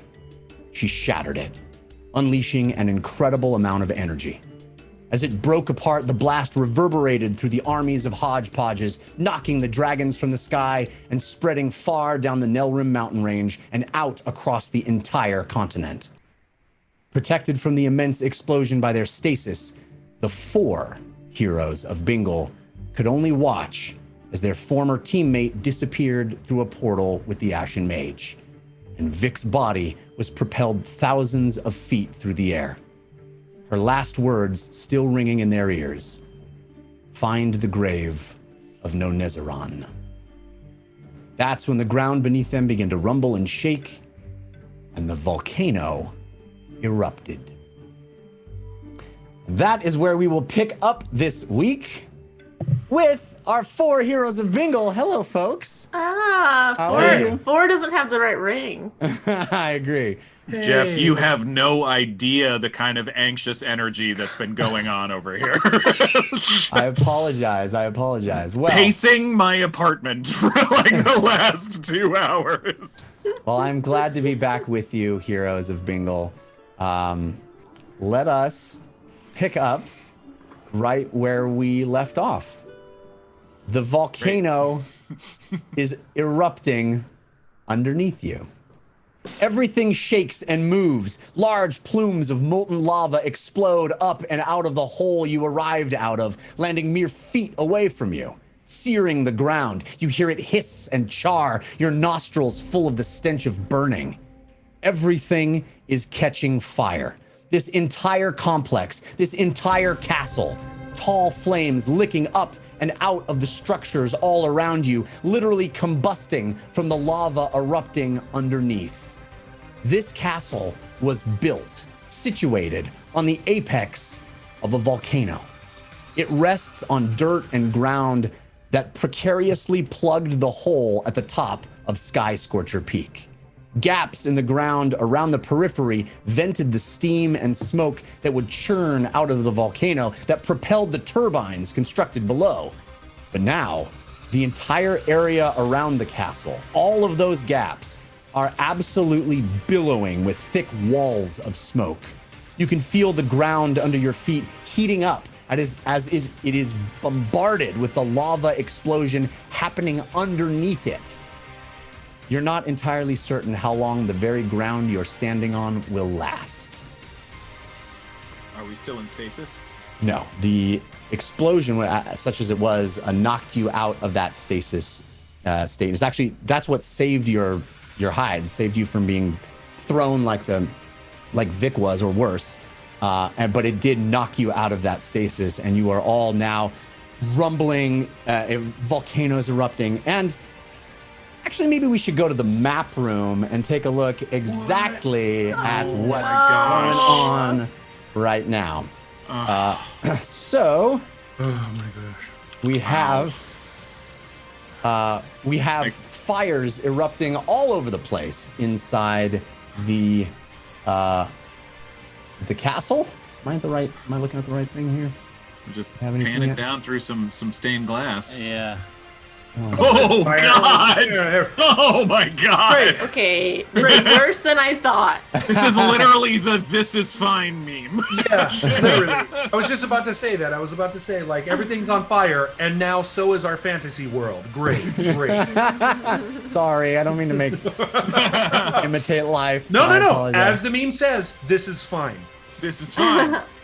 So Jeff, you said we're not sure how long the ground below us is gonna be there. Yeah, I mean, Does it feel like it's it's unstable? Is what you're It's saying? shaking, it's rumbling underneath you. I mean, literally, I don't know if you guys have ever been to Hawaii, but there are volcanoes there, and you can go on the top, and it's like dirt and soil and normal stuff, and they say the volcano's extinct, but if it was going to erupt, that's where it would come out, right? So in this situation, somebody done build a castle right here, right? So this is literally the place where the lava is coming up, and it's hitting this plug, this area, and there are vents all around. You can see on the map room, you can see the smoke all around the periphery just billowing out.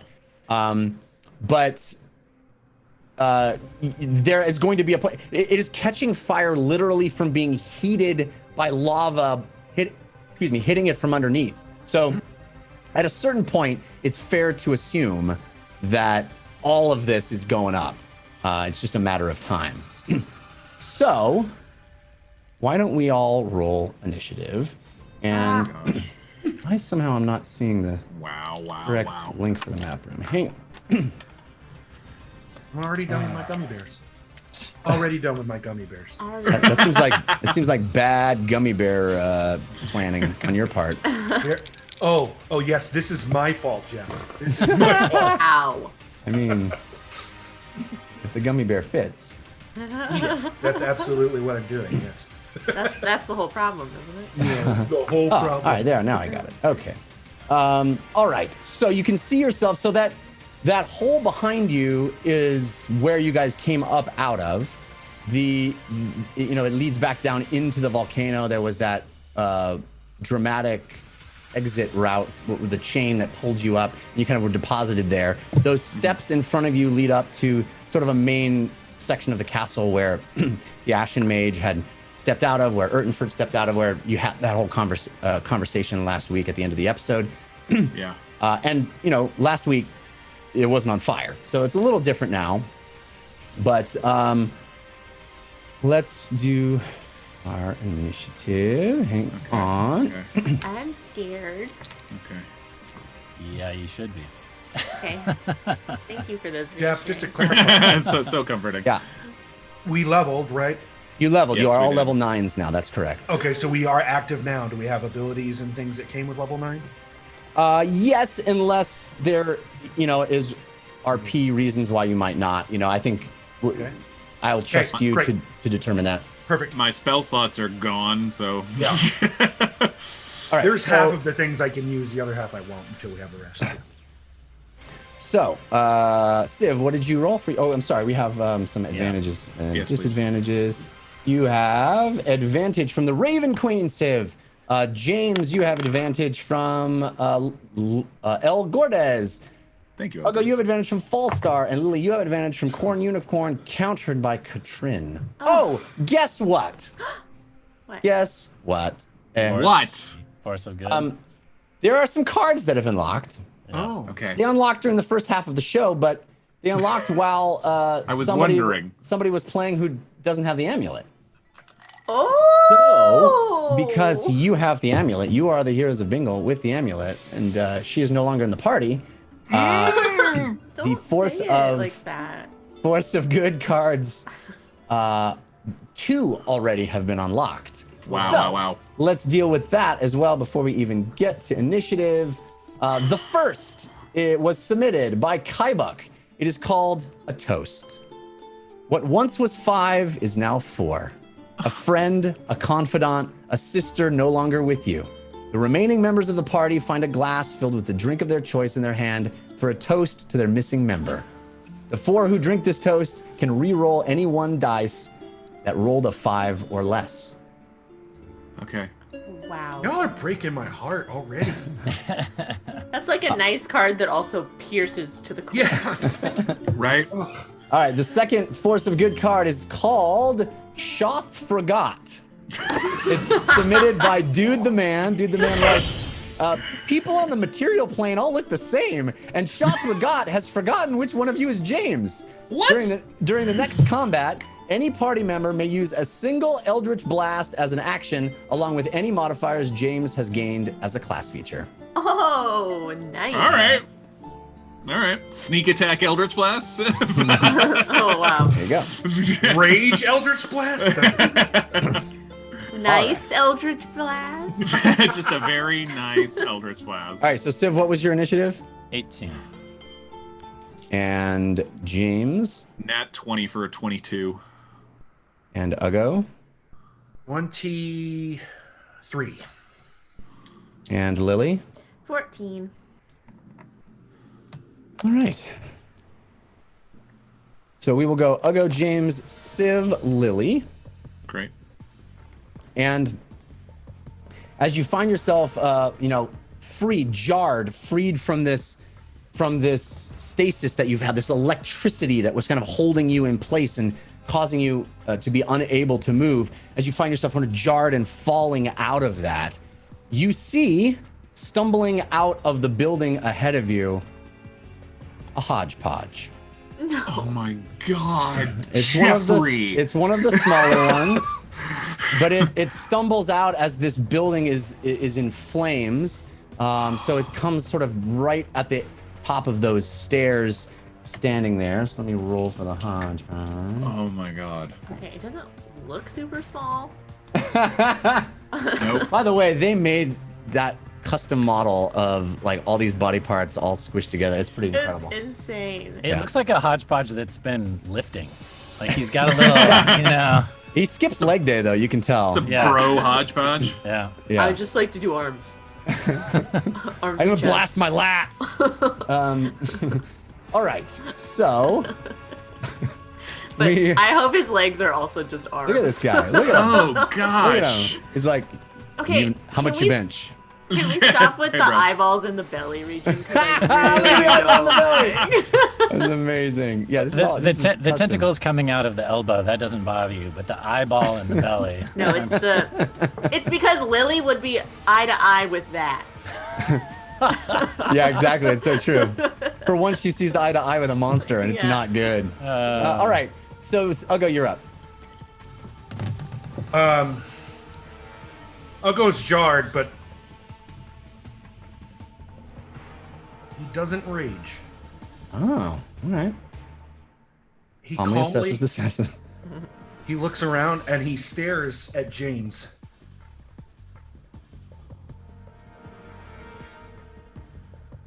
I am broken. And he walks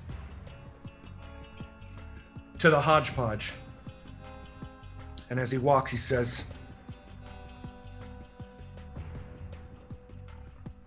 No flame. is ever lit without first a spark. And he attacks the hodgepodge twice. All right.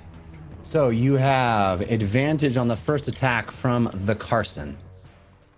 Just the first attack. Man, I got chills right now, guys. Yeah. Whoa, no, dude, I am not even freaking kidding right now. I am shaken. I rolled 2 20s. What? I am not kidding right now. I am looking at 2 nat 20s right now. Not even messing around. Ron's weighted dice are working real well. We believe you. We believe Yeah, We you. believe that's you. incredible. It's That's amazing. incredible. All right, so 2 natural 20s. You're gonna make quick work of this thing. All right, 2 natural 20s. So, what? As Ugo swings on the first one, he says, "For the Candle Queen!" and smites it. Nice. It's a new paladin ability that Ugo has picked up. With a lot of dice about With to be a rolled. lot of dice. With a Yeah, lot of No dice. joke.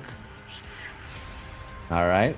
4d6 and 4d8, I think. Yep. Don't get to add your rage damage, sorry. No, I don't. I'm alright with that. Story purposes. Alright.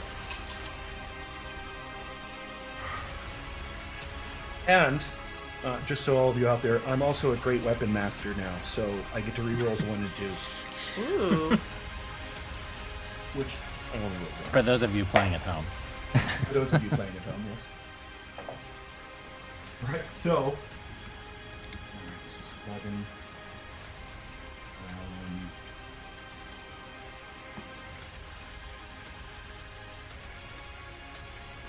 20. Imagine we're all just watching Ugo. 43, 48. 48 points of damage. 48. Oh my god. Okay, so And that's just the first swing. you already just one-shotted this thing. So you take a mighty swing of your hammer and you smack into it. It utterly explodes. All these disparate body parts that have been combined into one thing pop apart and flop.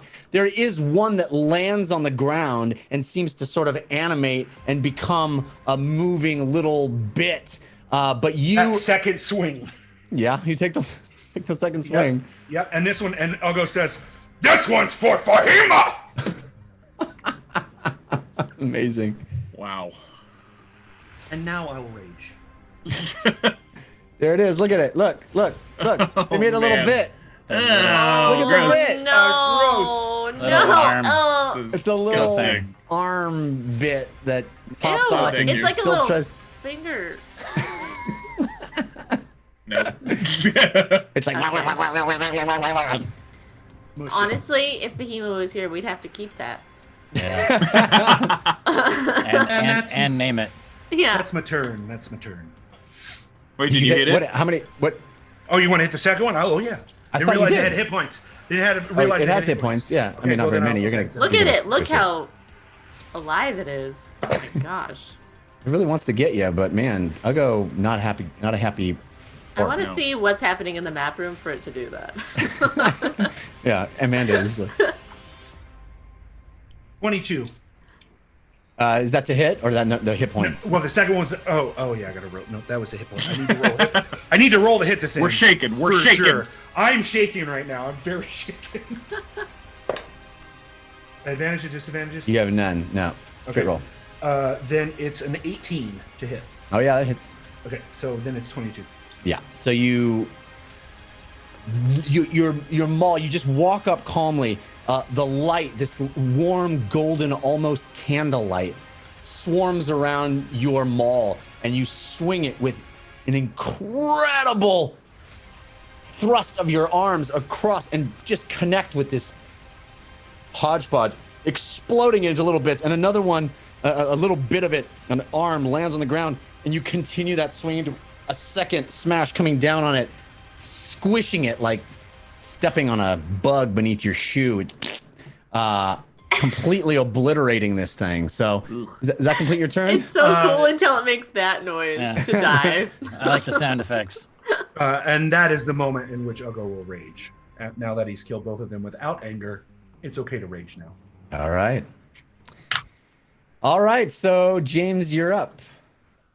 No other further. Well, I think I'm still, even though I'm unfrozen, I'm still mildly frozen. Looking over, Lily and Civ, how do you look? I mean, shocked. I mean, okay. You mean health-wise? I mean, mental health-wise more than anything. Oh, I don't think Civ looks well. Okay. All right. I'm going to use my action to activate Ghostly Gaze and look for a way out. Okay. But then I'm also going to walk over to Civ and grab him by the arm and say, we need to get out of here. We will make them pay, but we need to get out of here. All right. So with Ghostly Gaze, everything becomes translucent, as if all of the physical walls around you all of a sudden are just outlines, just tracing paper. And you can look through, and this large castle has walls all around its circumference. It's pretty clear the main entrance is to the south here, okay. But there are ways, there are doors on all of these buildings. The walls on the periphery all seem to be walls intended to keep things out. So there are no specific doors in or out on any of those thin walls around the sides. There's only one real main entrance in or out. But of course, they're only 15, 17 feet high with roofs another couple of feet. So it's about 20 feet total that you could scale over the top of it if you wanted to. But okay. Ultimately, the walls around the sides are meant to be walls, defensible walls, right? And then the main entrance in and out is south. Am I seeing any more hodgepodges coming for us? If you are looking through the walls, it's only a 30-foot visual 5, range. 10, 15, 20, 25, 30. You do not see anything. You to your right, to the east, in that building, there seems to be some movement that's hard to tell what exactly it is. But you don't really see anything coming at you in particular right now. All right, I'm calling out and saying that direction, pointing towards the south, towards the exit, and saying possible bogeys coming from that direction, pointing to the left. And so basically I'll use the remainder of my movement to basically pull Civ towards the exit. All right, so you want to pull him south? Is that the idea? Over that hole? I assume pulling him is gonna only give me difficult terrain, so another 5 or 10 feet. But yeah. Yeah, I mean that hole right there is not something you'd have to go around it to the east or west. You can't really go over it, but you can move around to the east there. To the east, then. Okay. To the east. To that little corridor on the east side. Yes. Yeah. Yes. All right, so you start pulling him that way. Civ, are you resisting this? Do I know which way Vic's body went? Yes. So if you're looking at the map right here, they were standing at the top of those stairs, basically, past north of where Uggo is, and she was catapulted to the east thousands of feet. So she went up and over all the walls to the east, off down to the side of the mountain. Now the west is where you had witnessed the big battle. Sort of the southwest is where the big battle had been taking place. Yeah, Civ doesn't care about the battle. Yeah, okay, fair enough.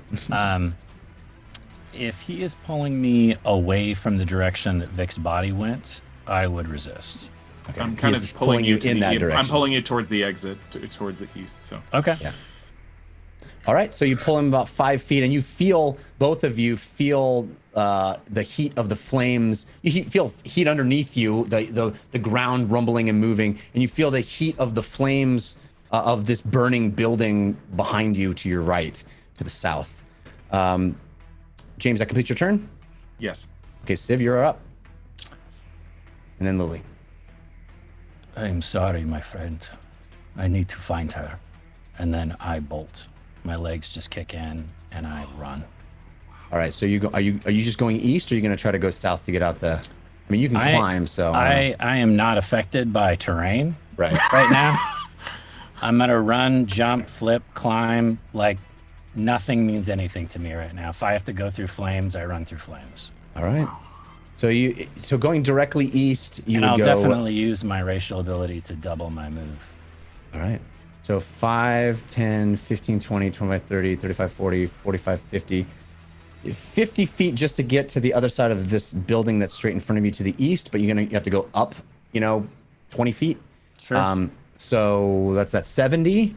How much? 120. Oh yeah. So if you're gonna go straight into the fire to the right, you can get up and over that as well, climbing. Let's do a dexterity save for the fire and maybe an athletics check for the climb, just to see if your state of being. You have advantage on the first from a Qatar Drax, and advantage on the second from Spectre Ranger. Actually, I'm gonna have those both counteract disadvantages that you would have from sort of the disorientation and your emotional state, as you've described it to me. So let's have them be straight rolls. Okay, so I'm sorry, you want dex and then athletics? Is that what you wanted? Just a climbing check. You can do acrobatics. I guess they're both dex checks. I want you to do a dex save for the fire. If you're going to go straight to the fire, I want you to do a dex saving throw for the fire, and then you can do an acrobatics check if you prefer, obviously. Okay, the dex save is a 26. Okay. And the acrobatics is a nat 20, so that'd be a 33. All right. Jeez. Yeah. So you all see Civ bounding forward and moving at a speed you have rarely seen him go. He climbs to the top, using his claws to dig into the walls, dig into the wood, even as it's heating up and burning and crumbling away from the lava underneath it. He climbs to the top of the roof, bounds over it, twisting and twirling his way, and continues forward. Nicely done, Amanda. Moving forward, and then sort of leaps. You see him actually bound forward, grab the side of a wall, and push himself up over the wall to the east and disappear into flames. He's literally a wall of flame that he just leaps into and passes through, out of sight to all of you. Civ, you can sort of keep moving straight ahead toward down that mountain. I'm just feverishly looking for her body. Okay. It's far ahead of you, so you'll have a long ways to go. But that'll bring us to Lily's turn. Okay, so everyone's just started in opposite directions, and Lily's just standing there. I'm right there. 30 feet. I know, but I might be covered in hodgepodge goo, but I think we're all covered in hodgepodge goo at this point. Lily's also still in shock. I think under her breath she's like, "Don't split the party."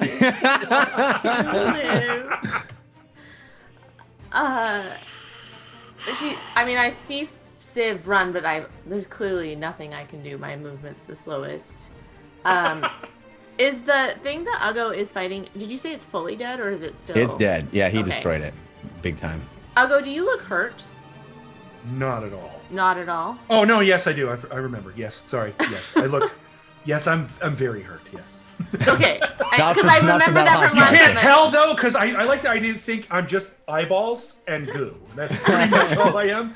So all of a sudden, some of the goo, blood. Yeah, I feel like Lily knew. Some of that blood is his. Yeah, some of that blood is me. Okay, well, I am going to... How far away are you from me? 30 feet? Less than that, I think. You're like 15 10 feet. Yeah, 15. Okay, I'm just going to calmly walk up to Uggo, still kind of in shock, and just do Cure Wounds on you. Okay. And just say, "Are you okay?" Because you're raging now, right? Yeah, he's... and... Yeah.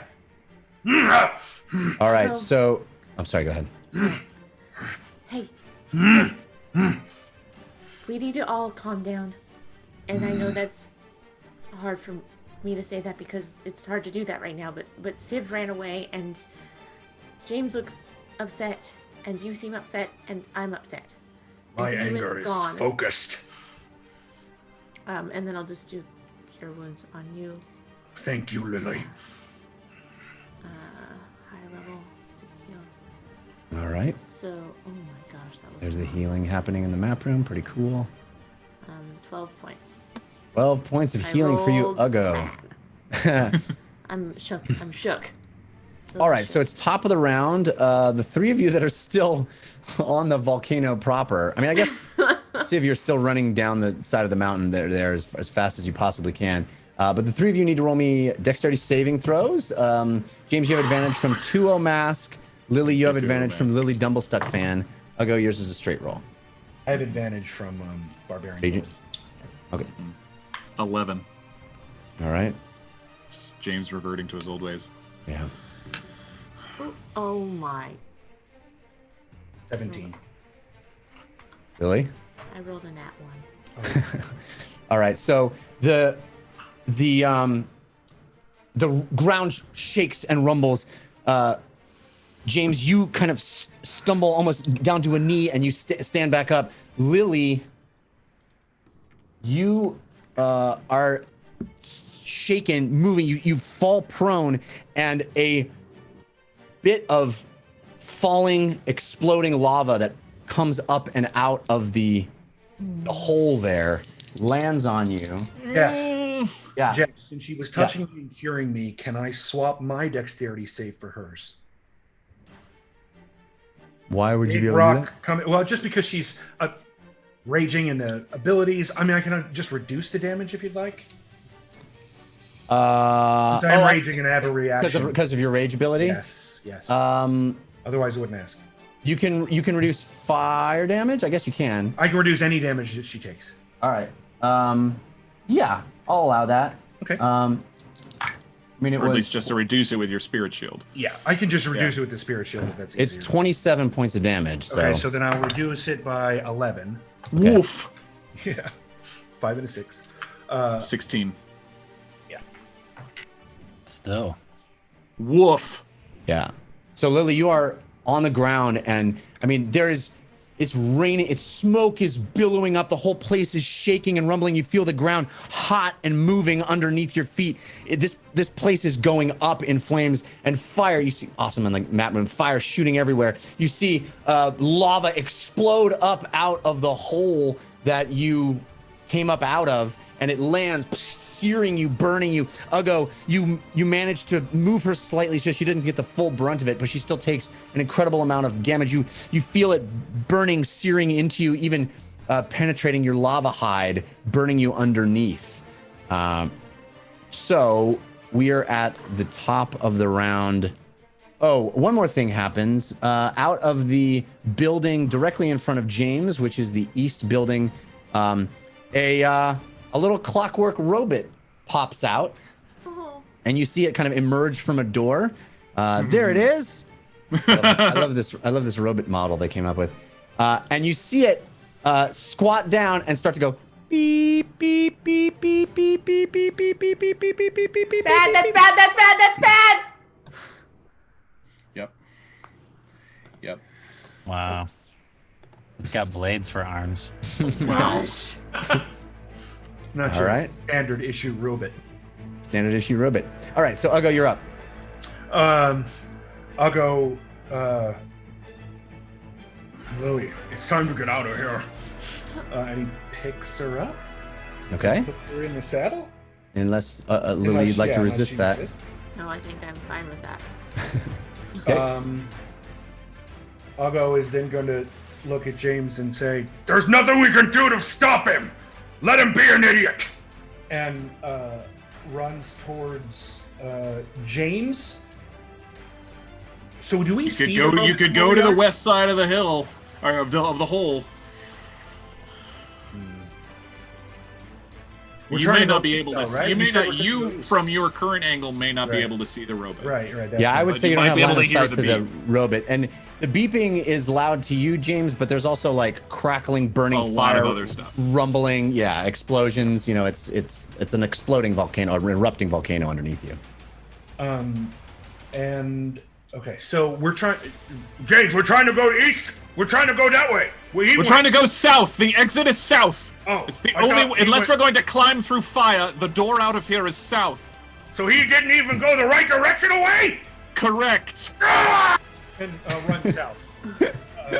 How to make a raging guy more raging? I'll use my bonus action to move 5, 10, 15. Oh no, I have to see them, so I can't. Okay, so then I'll double move. All right, you're gonna dash. Yeah, dash. Okay. Lily is actually so small to you that it's not gonna cause you to lose any speed. So you can go all the way to. How far is your movement? It's 40. 5, 10, 15, 20, So I 25, can go 30, 80. 35, 40, 45, 50, 55, 60, 65, 70. So as soon as you get basically the extent of your move right there to the building that's burning and that leads to the exit, something stumbles out in front of you. In fact, two somethings. And they look like Ugo and Fahima. They look like sort of horrible, misshapen versions of Ugo and Fahima. Versions of Ugo and Fahima that don't seem finished, don't seem right. Actually, farther to the right, map room for them, for everybody, really. I think. Yeah, I would have tried to beeline. Yeah, the perfect, door out. right there. Yeah, and then Ugo and Lily right in front. So if you recall, way back at the top of the Lodestar, you fought Fahima and Ungo. Is that what we went with? What did we go with? Nuggo. Nuggo. Yeah, that was right. Nuggo. This again is the same two creatures. We can zoom in, map room. You want to see what they did here. It's extraordinary. These are creatures that, like I said, clones, but they don't look finished. They look Oh, no. horrible. Oh my god. This Oh, is wow. horrifying. Right? It's like a miniature that you put inside the microwave and then it Exactly. starts to melt down. They're Oh. like melted. It's like wax that didn't get all the way done. This Yeah. place is awful. So they stand there, Ugo. You did a double move, so that completes your turn, right? Or do you have more actions? I have a bonus action, but we're already as close to them as we can be, right? So I just move. Yeah. Okay. Then yes, that is the completion of my turn. And All right. It says to Lily on his shoulder, "I don't know if I can do this." So, Nuggo and Fahima are going to go now. Isn't it They have it like Fahima. Foxima? So Nuggo has some sort of makeshift blunt instrument in his hand. Looks like it's just as poorly constructed as he himself, but it kind of serves almost as a big cudgel, a hammer or a maul, or even more like a club, really. And he's gonna take a swing at you, Ugo. So you see this version of yourself. It looks like almost a bit younger version, a less experienced version, and of course, a malformed, sort of unfinished, disgusting version of you. And it takes a swing. I got a nat 20. Oh my gosh. Oh, I had advantage from That's- withering words countered by fectious. Nat 20. I haven't gotten a nat 20 in a while, I think. Man, so. honestly, I deserve it. Let's just be true. Yeah, you do. You did roll double nat 20s. I did. All right. So many nat 20s. Our ratio of nat 20s in this. It's really kind of is crazy. insane.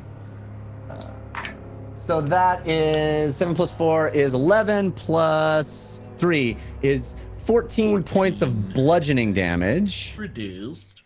Used. That's gonna complete. It just walks up to you and smacks you. It doesn't seem to be able to speak very well. It's like not a fully formed being. But then Fahima is. Love how that's your incomplete mimic of me.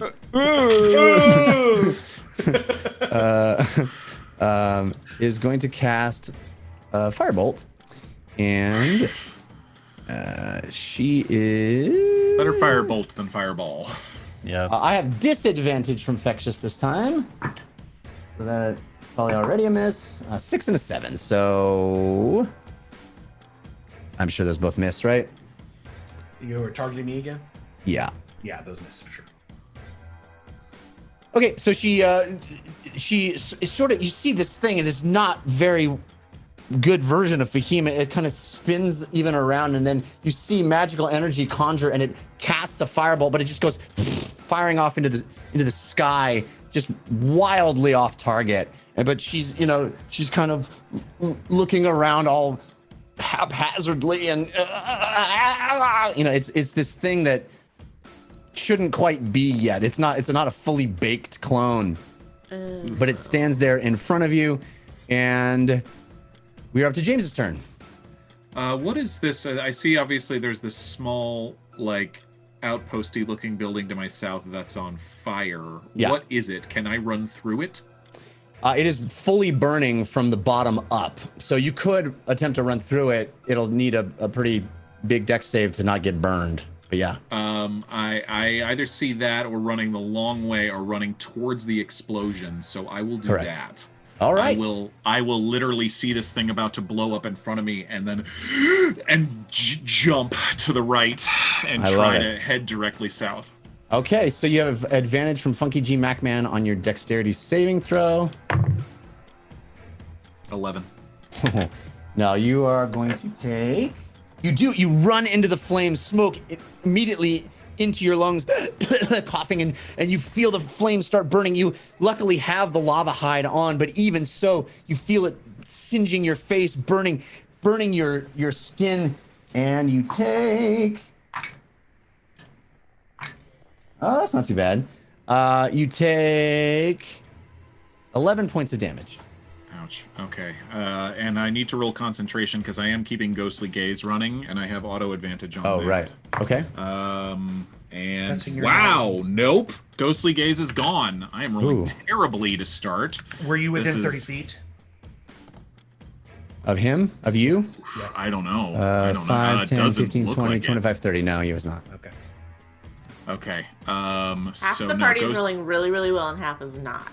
All right, so that was 10 feet of my movement. I will use the remaining 20 feet to run towards Uggo and Lily. And I probably don't even identify the thing attacking Uggo as Nuggo, but I will just panic Eldritch Blast it. Okay. You have advantage from Bingle and Flames on the first, and advantage from the Brush of Ty on the second. That's better. That's better. 27 to hit on the first. Yeah. And 23 to hit on the second. Okay. Both hit.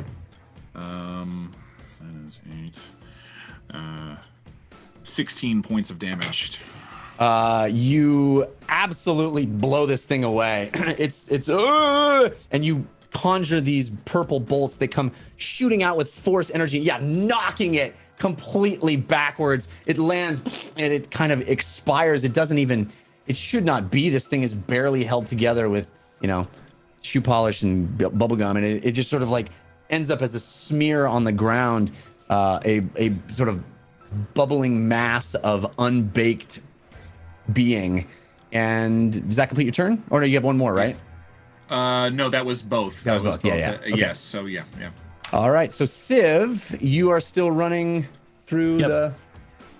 Yep, I'm reckless abandon. Yeah, so you are running down this mountain. You see the mountain is rumbling. You see fire and lava exploding up and out behind you. Trees passing you as you sprint and sprint.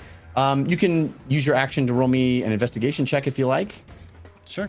You have disadvantage on the investigation check, but advantage from Mythos 6960, so it can be a straight roll. I'm going to use Whispers from the Past to add a d6 to that investigation check. Okay. Nice.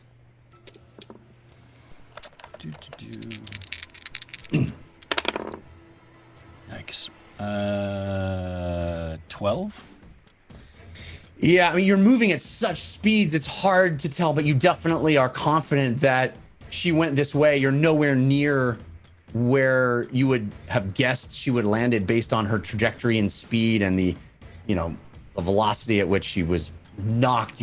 You watched it all happen, and you're far away from where she would have landed at this point. But you're looking for any signs of anything, and you're not seeing it. Anything else you'd like to do? No. I don't think I honestly don't think my mind would think of anything else. All right. Lily, your turn. By the way, sorry, the Force of Evil, Lord A's Lament, every time we roll is going off right now. Every time we roll above a 15, we have to say something nice about Lord Erebin. Oh, yes. Thank you for reminding me. It's definitely still rusty on using the cards again. Yeah, I know. I apologize for that. No, That's my bad. Like, I keep seeing things. Not your fault. I owe him 2 compliments. I owe 0 compliments because of my bad rolls.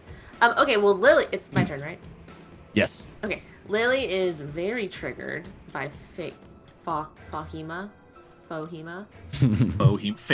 And so even though I think she probably knows it's not going to do anything, she will viciously mock Fahima.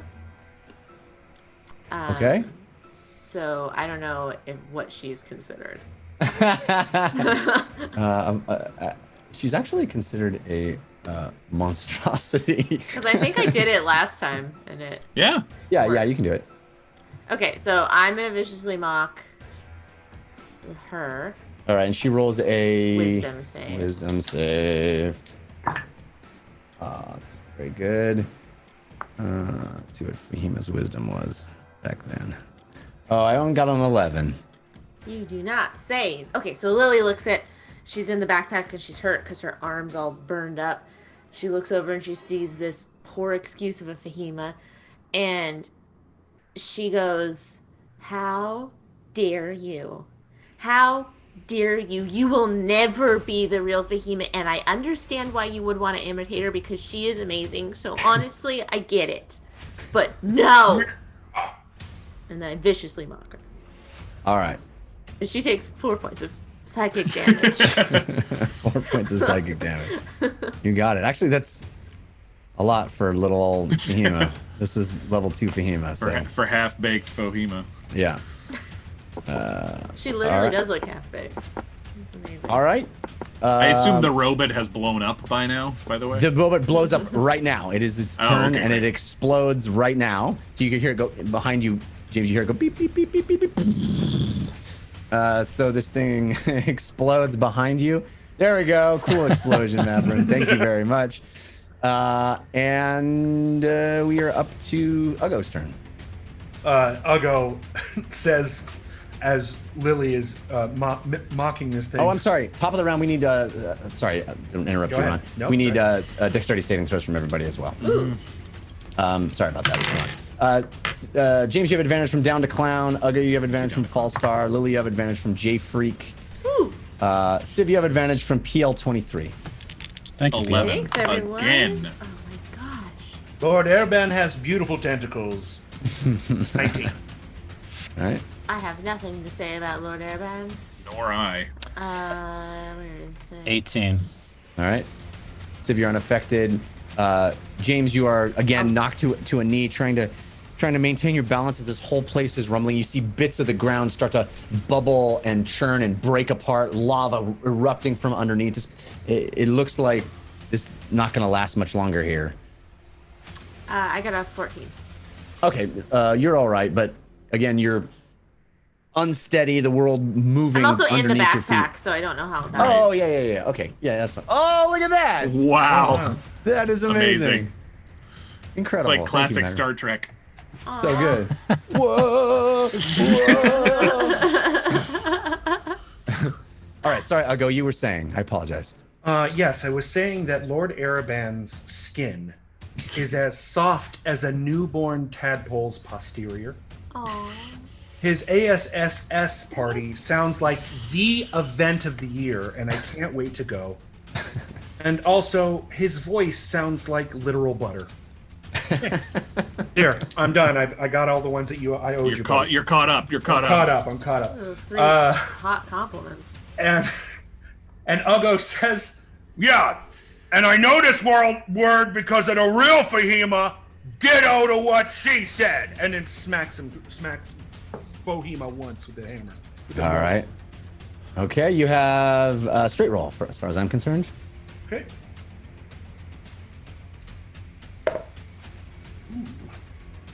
It's a 25. It looks like you're gonna have Because some Lord compliments. Araban is probably the smartest illithid I've ever met. that is a hit, of course. Fair. I think you're gonna cream her clock here. Ugo, who are you talking about? What? You're just complimenting to the air? Yeah, it's the amulet, I think. It makes us say weird stuff. Yeah, sometimes. Yeah, and it also might be just trauma response, if I'm honest. Oh, yeah. Everybody reacts to trauma differently. Yeah, and right now I'm acting very angrily calm about it, so. I noticed. That total is an 18. Yeah, Fahima is a smear on the side of your maul as it doesn't even slow down your swing as you just kind of explode this thing, this batter of DNA and goo. It is this clone that is not quite finished. It is absolutely destroyed in one swing. Anything else you'd like to do? Yeah, I'm going to move as fast as I can in one direction, which is away from this place. Yeah. So I'm assuming that's still just the south there. Do I see the entrance or the opening that he's talking Yeah, about? I mean, it is quite on fire on both sides, but if you move fast enough, you can get through the opening there. As you can see, there's like a ramp. The whole building is on fire. You'll have to do a dexterity saving throw, both of you, to avoid burning. James, how do you look right now? Are you looking? I'm okay. I'm okay. I'm a little burned, but I'm not that bad. Like if I were to shine light in your eyes, your retinas are responding. Yes. Cool, great. Yeah, I'm nowhere near that level. Cool, great. Classic Ugo check. If I had $1 for every time. Are you okay right now? I am now. Ugo's now gonna run 30 feet since I used an attack. So 30. 10, 15, 20, 25. 30 feet will put you right in the fire, so you may want to stop a little early. I'll stop right before the fires and say, Yeah. "You ready, Lily? What are we doing? We're gonna run through fire right now." Oh, okay. I don't know if I'll ever be ready for that, so I'm just gonna close my eyes. Well, that's getting ready for it. Okay, let's go. All right, James, you're up.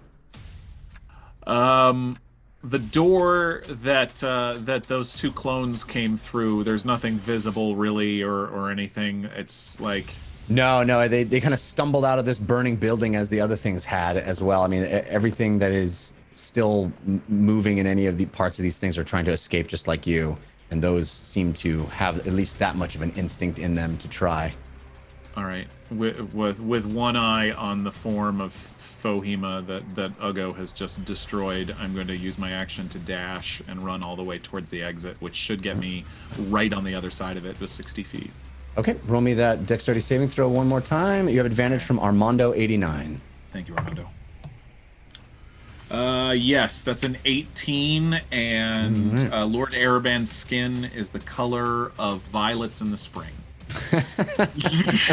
All right, so you just get through, having burned yourself pretty severely the last time you ran through fire. This time you're darting, zigzagging, moving, trying to avoid the most dangerous parts. There are, the ground moving underneath, the boards on fire of this building falling and crashing as you sprint through and get out the other side unscathed. What do I see outside the gate?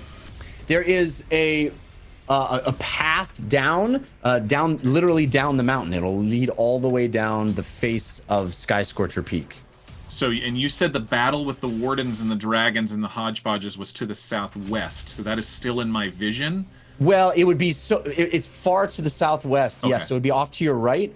You're not going to cross paths with it moving this way. That was literally on the side of the mountain, as if the wardens had been running up, not the main pathway to get into the place, but up the side, literally the side of the mountain where troops were amassed and cascading down all these hodgepodge, just thousands and thousands of them.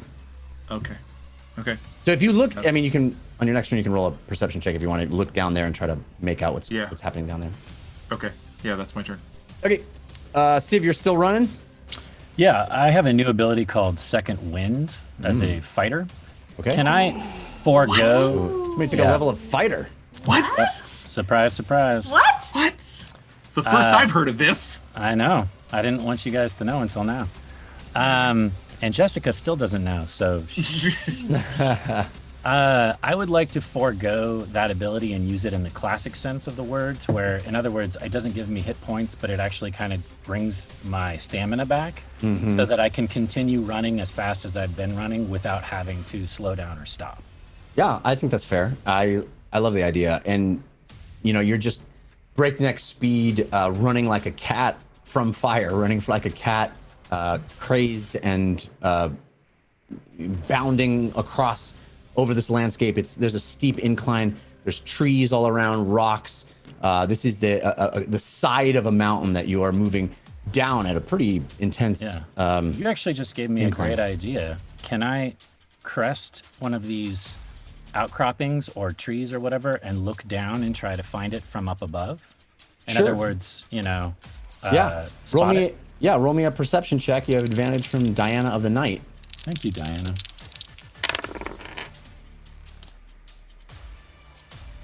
Lord Airban is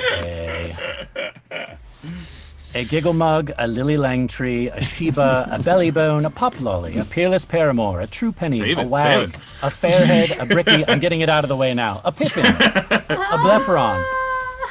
And Amanda, you are still the jammiest bit of jam. That was a poem that I wrote for Amanda. But I'm gonna also steal it and use it for Lord Airban. I got a natural 20. Oh, okay. So you, as you're running at breakneck speed and bounding through this sort of forested side of a mountain, you get to a tree and take a couple of steps up and stop heaving and puffing from the sprint. And you look out over and your eyes clear and sharp, and you're looking as the sun is setting behind you.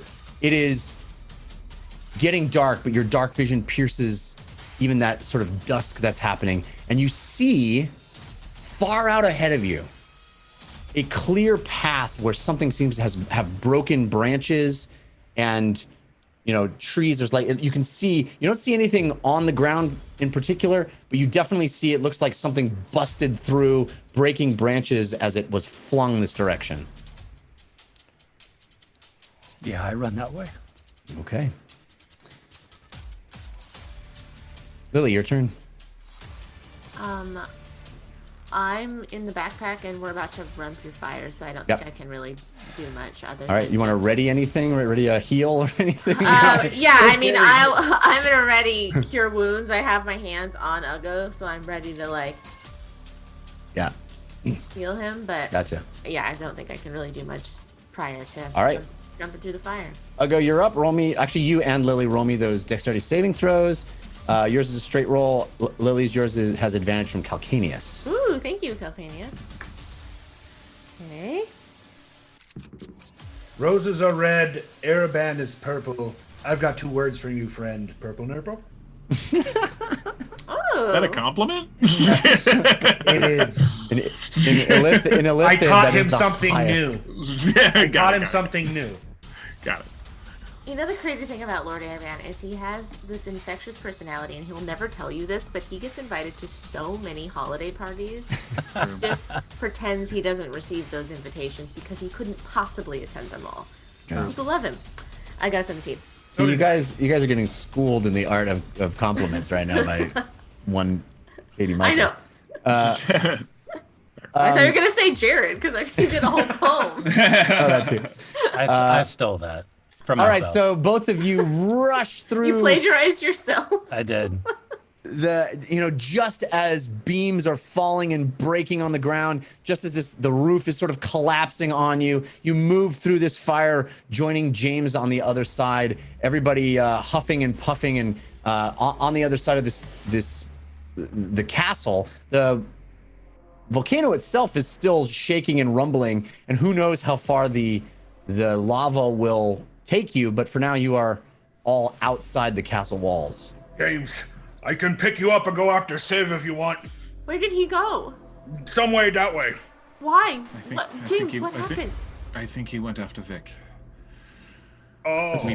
We cannot. shot. We need to find somewhere safe. But we can't just let him go. We've already lost Fahima. We can't. Okay, Why you're would you right. do that? What about Lily? She's right here. It's okay. It's these. There's no acting.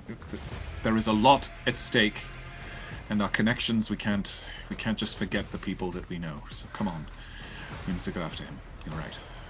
All right, well, I'll pick you up and then I'll run that way. Are you sure? Are you? Yes, I'm fine. Does James fit in the saddle? I know. I'm just gonna hold him in my arms. Oh, No. okay. Okay. Fine. I love I mean, it. I can move full speed, Okay. which is All right. faster than you. So. Okay. Go ahead. Yes. All right, and so then, you start yeah. darting. You divert from the path and head to your left, to the east, and you start running over uneven terrain.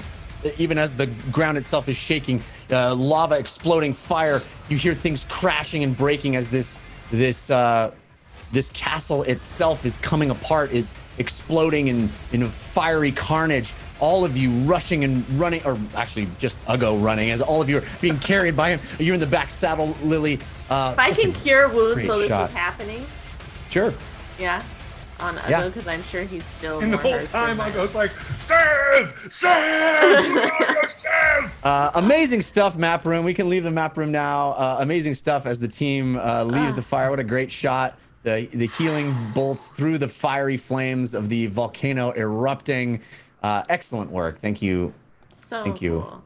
map Ugo, room. I healed you another 13 points. Thank you. Jeff, I don't know if you meant to do this, but that felt like a phoenix being reborn. Wow. There you go. Pretty cool. All right, so you guys are bounding through this forest as this whole volcano is shaking. Just as you sort of get down this incline a bit where there's much more forested area, and you start moving at a very fast clip, holding your friends, Fahima in the saddle, James in your arms. You guys Lily hear in the behind you. Lily's in the saddle. What did I say? Fahima? Fahima. Oops, that's my bad. I didn't mean to do that.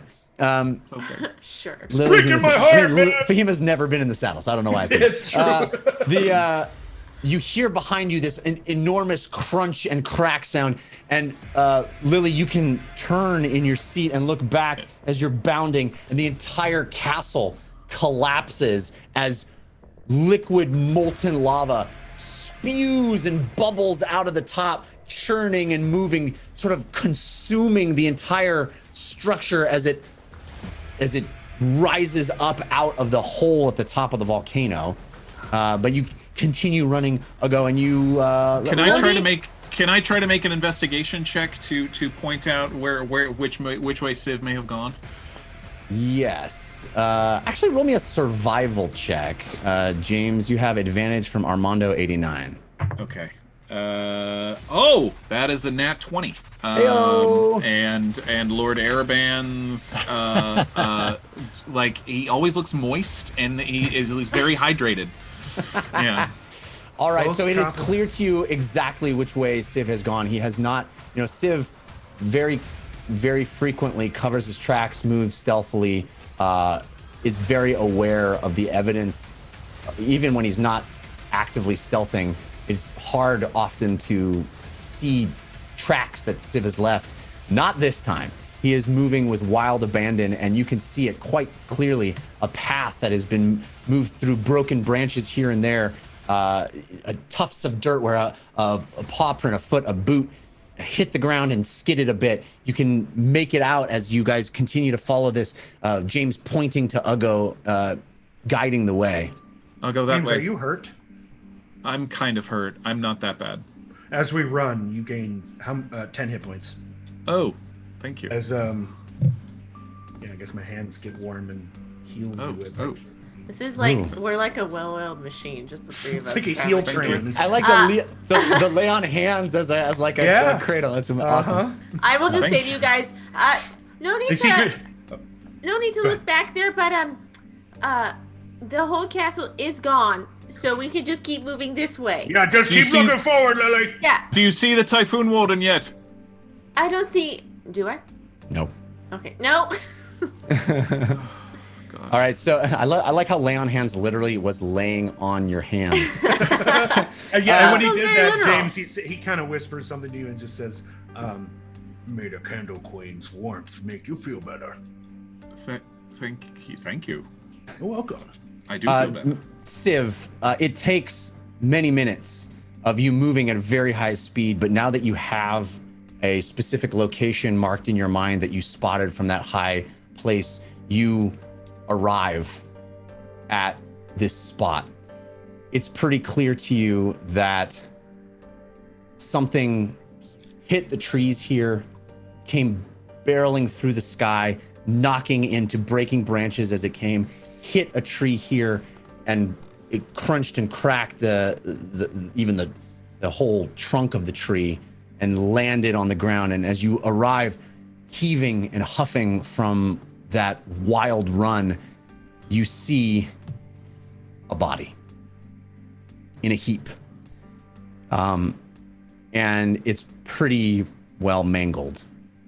An entire one of her white tiefling horns is broken off and gone. And limbs are bent in ways they shouldn't, and her eyes are closed.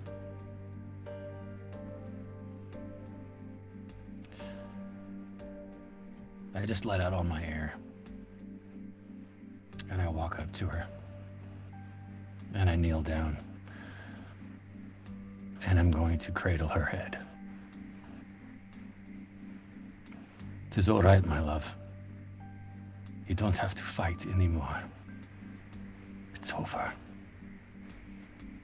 You can go. Thank you. Thank you for believing in me.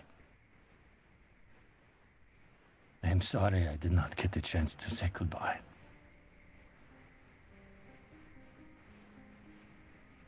And then I'm just gonna pet her head.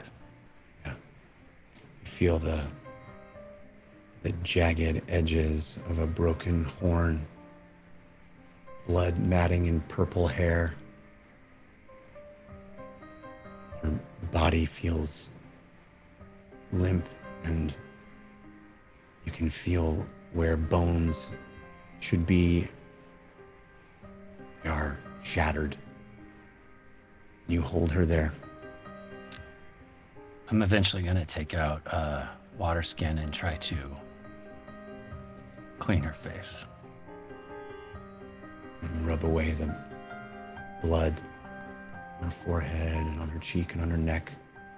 And you are doing that for several minutes as you hear the approach of a very much out of breath orc behind you.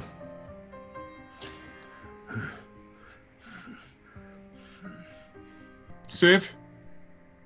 When you guys show up, I have out my book of poems and I'm just cradling her, reading my poems to her. Can we see the wardens and the battle from here? No, you're down the other side of the mountain at this point. So you see billowing smoke up behind you, but that's about it.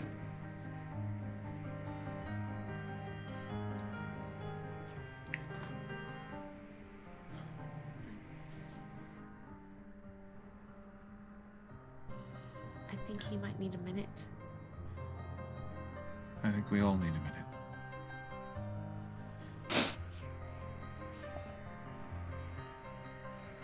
Lily, I you wrote. wanna go? Yes, please. I'll go pulse Lily gently out of his rage is by now gone, and drops her on the ground. I'm in places around the ground. Towards the end, I'm going to flip to the last page in my book and say to her, I wrote you a poem. Would you like to hear it? It is called Reflection, a poem by Sivrak. Remembrance of youth long lost, climbing blue mountains of Olsvach, dancing in muddy puddles, funny faces in murky water, silent pale moon's reflection, nearness of steam-filled breath, closeness as two bodies warm, first sensations of love. You, wildest dream brought to life, with siren's song calling me forth, wishing we could run away into night's embrace, smooth hands holding small paws, safety found in violet arms. Coldness envelops with your absence, ours, a cursed black ashy romance. Smoke-filled clawing memories burn, a dark Wednesday kind of love. And then I'm going to proceed to stuff her body into the bag of holding.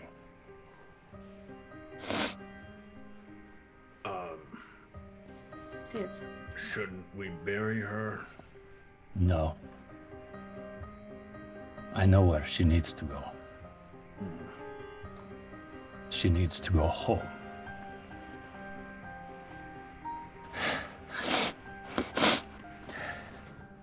I want to be very clear about something. I'm looking back at the castle. What just happened back there was not a betrayal. That was a hostage situation. Fahima thought she was doing the only thing she could to save the lives of the people she loved. And maybe she was right. And we will get her back. And anyone who thinks any differently will have to speak up now. James? Yes. I think we need to all approach each other with love right now. I'm sorry. Because we have lost a party member for whatever reason, and we must get her back. I think we all agree. You heard her. And She Sid- said no. She said no again and again and again.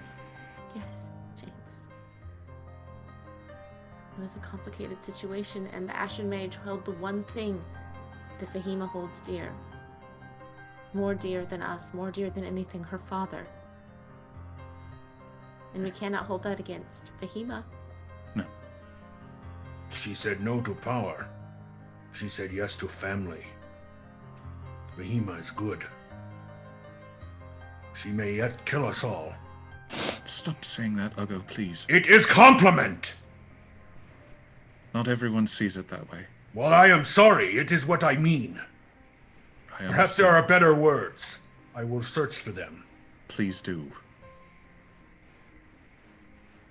I'll walk over to Siv, and I'll hold his hand. Siv, Yes, I'm very sorry. as am I. I'm sorry that we couldn't save your friend. And I know you cared for her very deeply. And while I don't understand putting her in the bag of holding necessarily, I do understand on Bingle, one of the things that we believe in is celebrating the life lost. And focusing less on the lost and more on the life lived. And I know that's easier said than done. I truly do. But if you believe that she would be happier being buried somewhere else, then I think we can all agree that that's fine. And We always talked about the future. But we always remembered fondly where we came from, so that we would not forget. well, then it sounds exactly like you know exactly where she should go. I do. But I I am almost- sorry. I almost hate to say it, but there was a fair bit of reason to what she said and what Kolkata Theed said about the greatest ideas in the history of our world being hidden away. But this is not the way.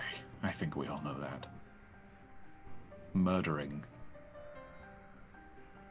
is not the way. Boom. Boom. I turned back towards the castle. Boom. Everything. Trees shaking.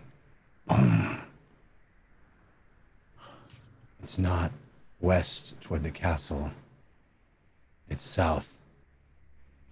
Boom. Boom. Boom. Boom, boom, boom, boom, boom, boom, boom. Are those orc drums? No. Dwarves? Warden's Footsteps. footsteps. Ah. And you see over the tops of the trees 3 faces. 2 in broken, shattered, glittering plate mail. Ahead of them, a shimmering, blue, watery woman. Walking in a triangle formation. The whole mountain has been shaking from an eruption, but this is a different kind of shake. Trees felled as they move closer Towards us? towards you.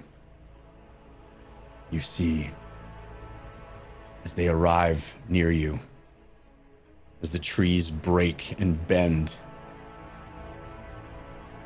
they stand there. The Storm Warden, the Inferno Warden, and in front of them, the Typhoon Warden. Storm Warden and the Inferno Warden look battered. Their gleaming golden armor shattered, broken, scarred. Blood, dirt falling over open wounds you see on them. They are in very bad shape. Typhoon Warden stands there. They stare at you, down at you, at the 4 of you in the woods on the side of a mountain. Silently. Where is Mirasis Blue? Where is the Cyclone Warden? And then water erupts, the amulet exploding in a geyser of water shooting out everywhere. You are all consumed by it. You feel as if you are drowning. Water in your nose and eyes, water in your ears, water in your throat. It is a deluge. You have this intense sensation of drowning, unable to catch your breath, being submerged, and everything flashes white. There's nothingness for a second. And the next thing you're aware, you once again have the sensation of being inside a body that is not your own. Lily, you once again feel taller. James, you once again feel shorter. All of you, again, in the bodies of the champions of the Ariat Age. Once again, you are experiencing a memory through their eyes. Uggo, you feel the crossed swords at your back and the stiff metal plate mail of Nicholas Kiln. Civ, you look down and see the scaled orange dragonborn skin of Zhang Laolong. James, you sense the twin hammers at your sides and the full beard of Orad Ironmark. And most of all, Lily, most vivid in your senses, the memory crisp and personal. You feel the long braided ponytail and the tight leather jerkin of Rella Tallrunner. And the wetness, the water that engulfed all of you to catapult you back into this secret memory, that sense of moisture persists too. Lily, you feel it on your face. Drops moving down your cheeks. Tears. You realize that Rella Tallrunner is crying. That connection that you have with her in this state, that shared experiential bond that you've all noticed in these visions before, brings you a profound sense of sadness. Far behind all of you stands Mirasis Blue, disconnected, set back, reluctant. But in front of you stands one of the most incredible buildings you've ever seen. Swooping plates of translucent glass rising to meet gorgeous polished wood beams. Mirrored plates contain the glass and wood in impossible geometric flourishes. It is dusk, the sun is setting, and it reflects in the surfaces of this gorgeous structure. You see yourselves in this reflection as these now familiar champions, the orange sun dipping into the horizon behind you.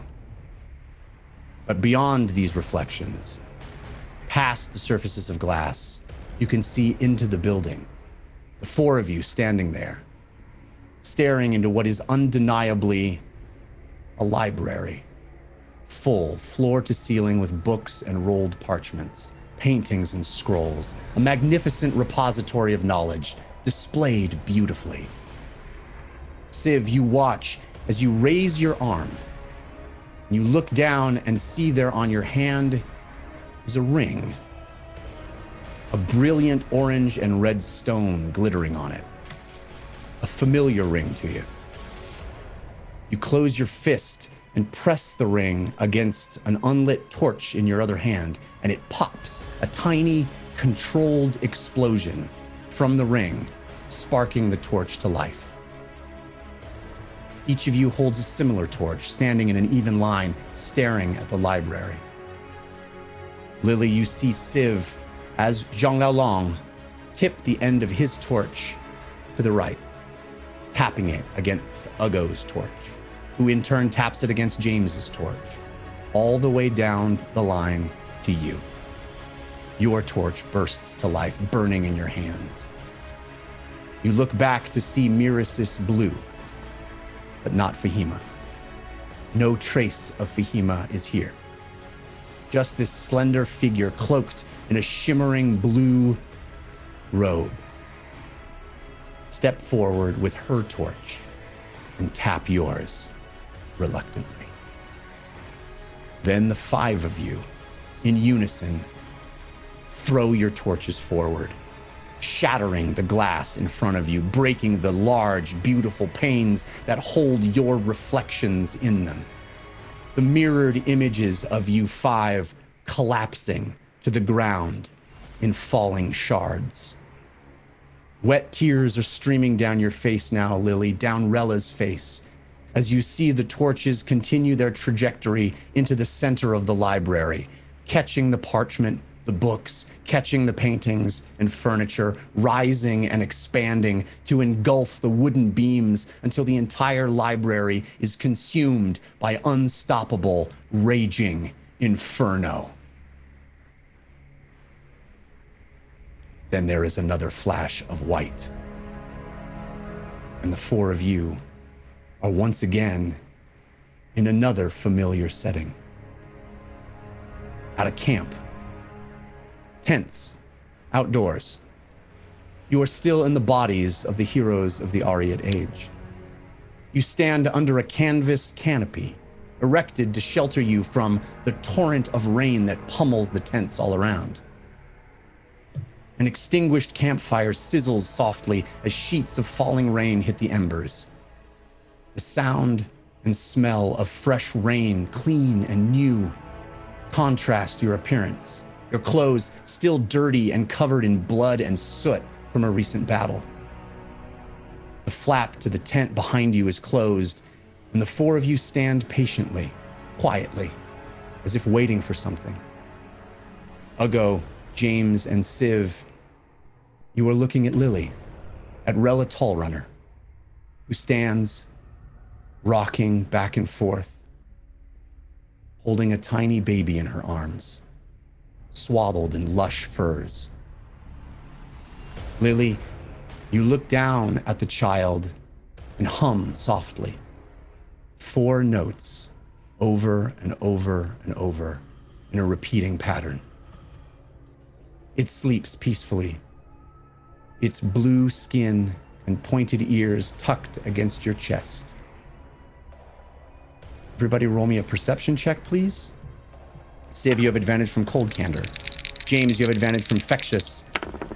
I'll go straight roll, and Lily, you have advantage from Brava. I'm gonna run out of compliments for Lord Erebon. One thing that a lot of people don't know about Lord Erebon is that although he might be a connoisseur of brains, he actually also is a very good connoisseur when it comes to beer. I got a natural 20. Okay. Civ, you're the first one to see it. As you're standing there through the dense rain, you see movement in the air. Broad wings flapping. Feathers, drenched by the downpour.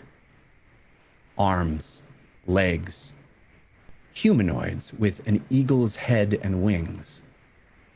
3 Aarakocra, majestic, flying, and very, very wet.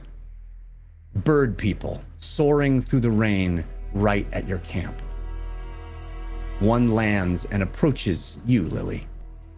It stands before you, tall and muscular, its brown and white feathers dripping, its wings retracted, its eyes clear and steely. It speaks. She is beautiful. We know this is hard, but we will take care of her. Hide her. Raise her as our own. We will defend her with our lives. Such is our vow. Lily, you look at the Aarakocra, standing at the edge of the canvas overhang, the rain pelting the ground behind him. And you look down at the baby in your arms, sleeping soundly. You nod once and hand the child over to the Birdman, who takes her, nestles her safely in his plumage, expands his wings, and takes flight. All of you watch as the Aarakocra rejoins his companions in formation, never looking back. They flap their wings that extend from their backs, rise up and out and into the beating rain. And then there is another flash of white. And the 4 of you are now standing on a massive battlefield. A battlefield you recognize immediately. You loom high above it, in fact, towering over a huge cathedral. You 4 stand 100 feet tall inside the bodies of your wardens once again. Back, in fact, at the exact moment you left this vision the first time the amulet activated, when you were sent into the first vision in front of the downed storm warden at the Orcish camp. If you recall, that moment, the ending of that vision, you stood looking down at none other than the man you've been complimenting, Lord Erebon. The Illithid commanding thousands of intellect devourers. And you see that now. There he is. His red and gold collar shining bright, his tentacles squirming as he unleashes thousands of tiny spider-like brains to run at you. They clatter and climb their way all the way up your body, across your enormous feet, and up your legs, up your torso, and up over your neck, up onto your face, pulsating and digging, extracting everything, removing your very identities, erasing who and what you are from you. You feel them swarming all over your head and face, boring into your minds, and you feel everything you were, everything the heroes of the Ariat Age were, fading away.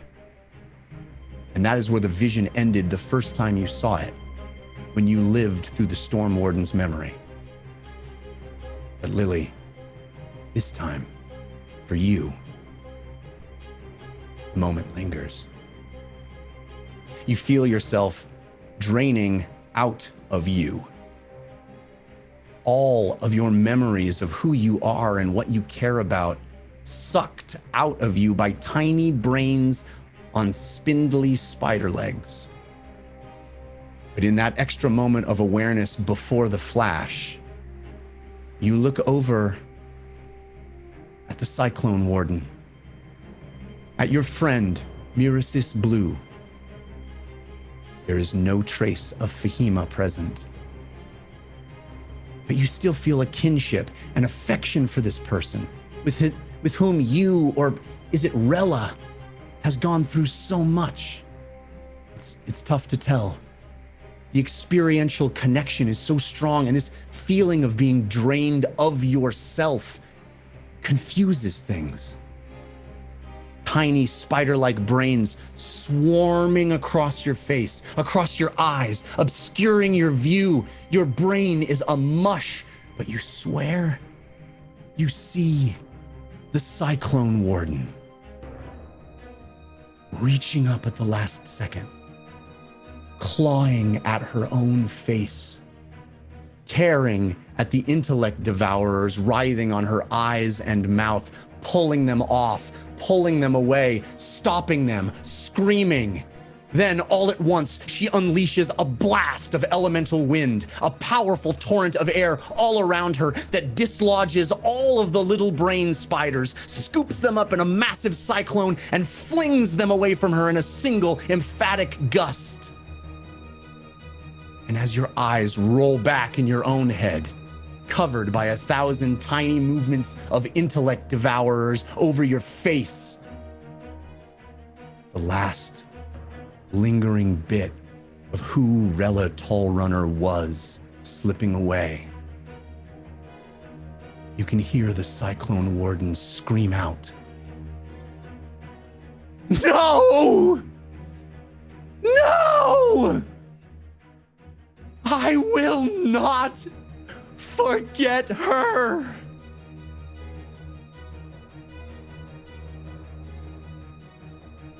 And that's where we end tonight.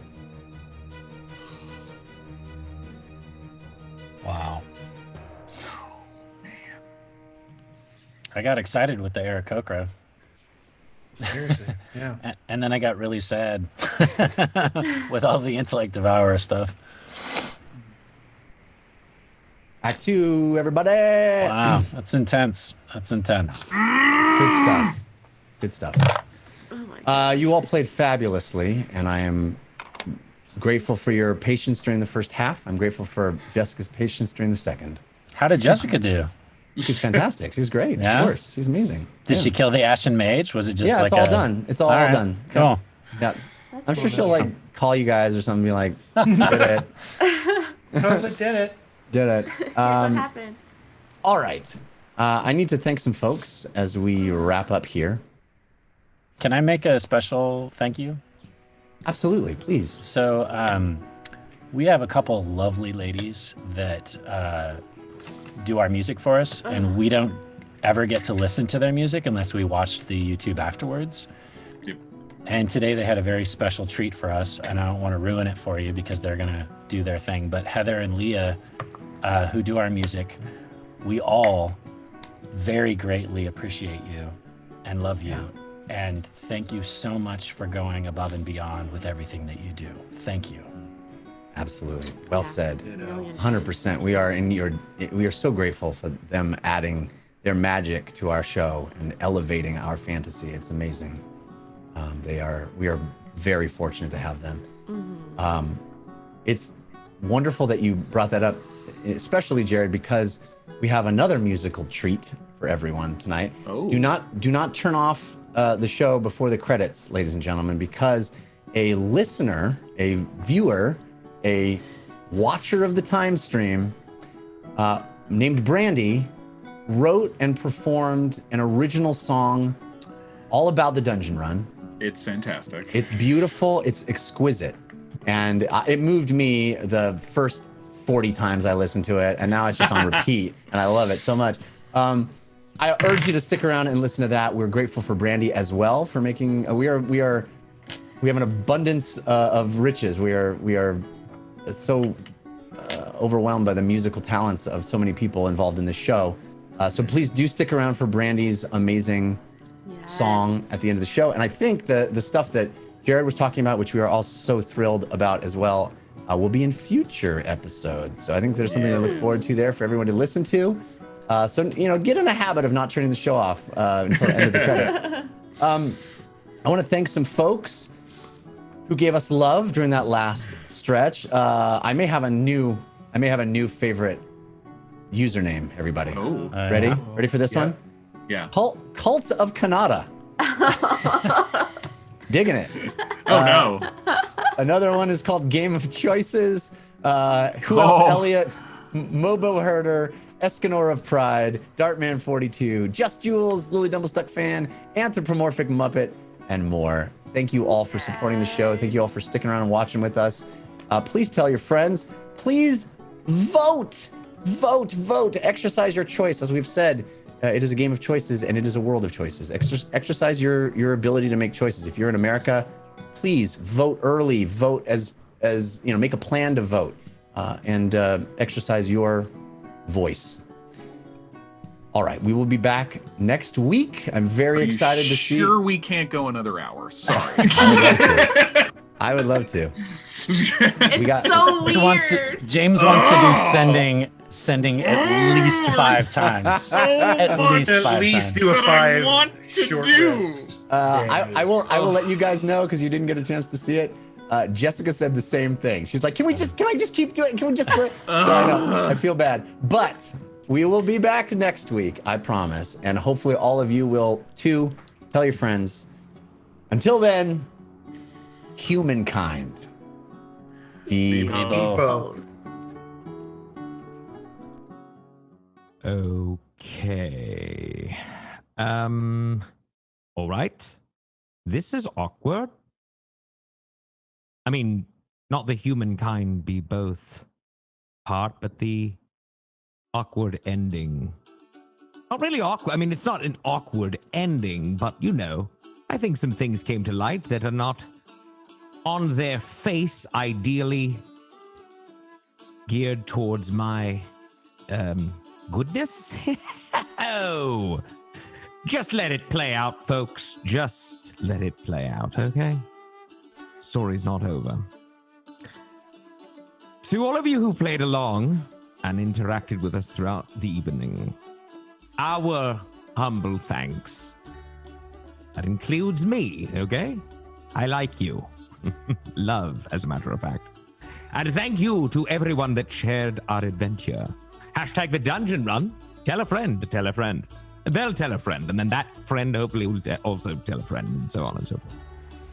And be sure to join us live next Wednesday at 6 p.m. Pacific, right here at caffeine.tv/The Dungeon Run as The Dungeon Run continues. Don't go anywhere, please. Please wait. Hold on. I'm not done. Click the star to follow the channel to get live notifications. And hold it. Milo! You come. Nope. You come back here. Sit right there. We're going to watch this together. We've been waiting the entire show to do this. Okay. During tonight's credits, we have a wonderful song. Jeff had already explained. We're saying it again. We have a wonderful song sung by one of our watchers and created by one of our watchers, Brandy. enjoy, please. And until next week, may the dice roll in your favor.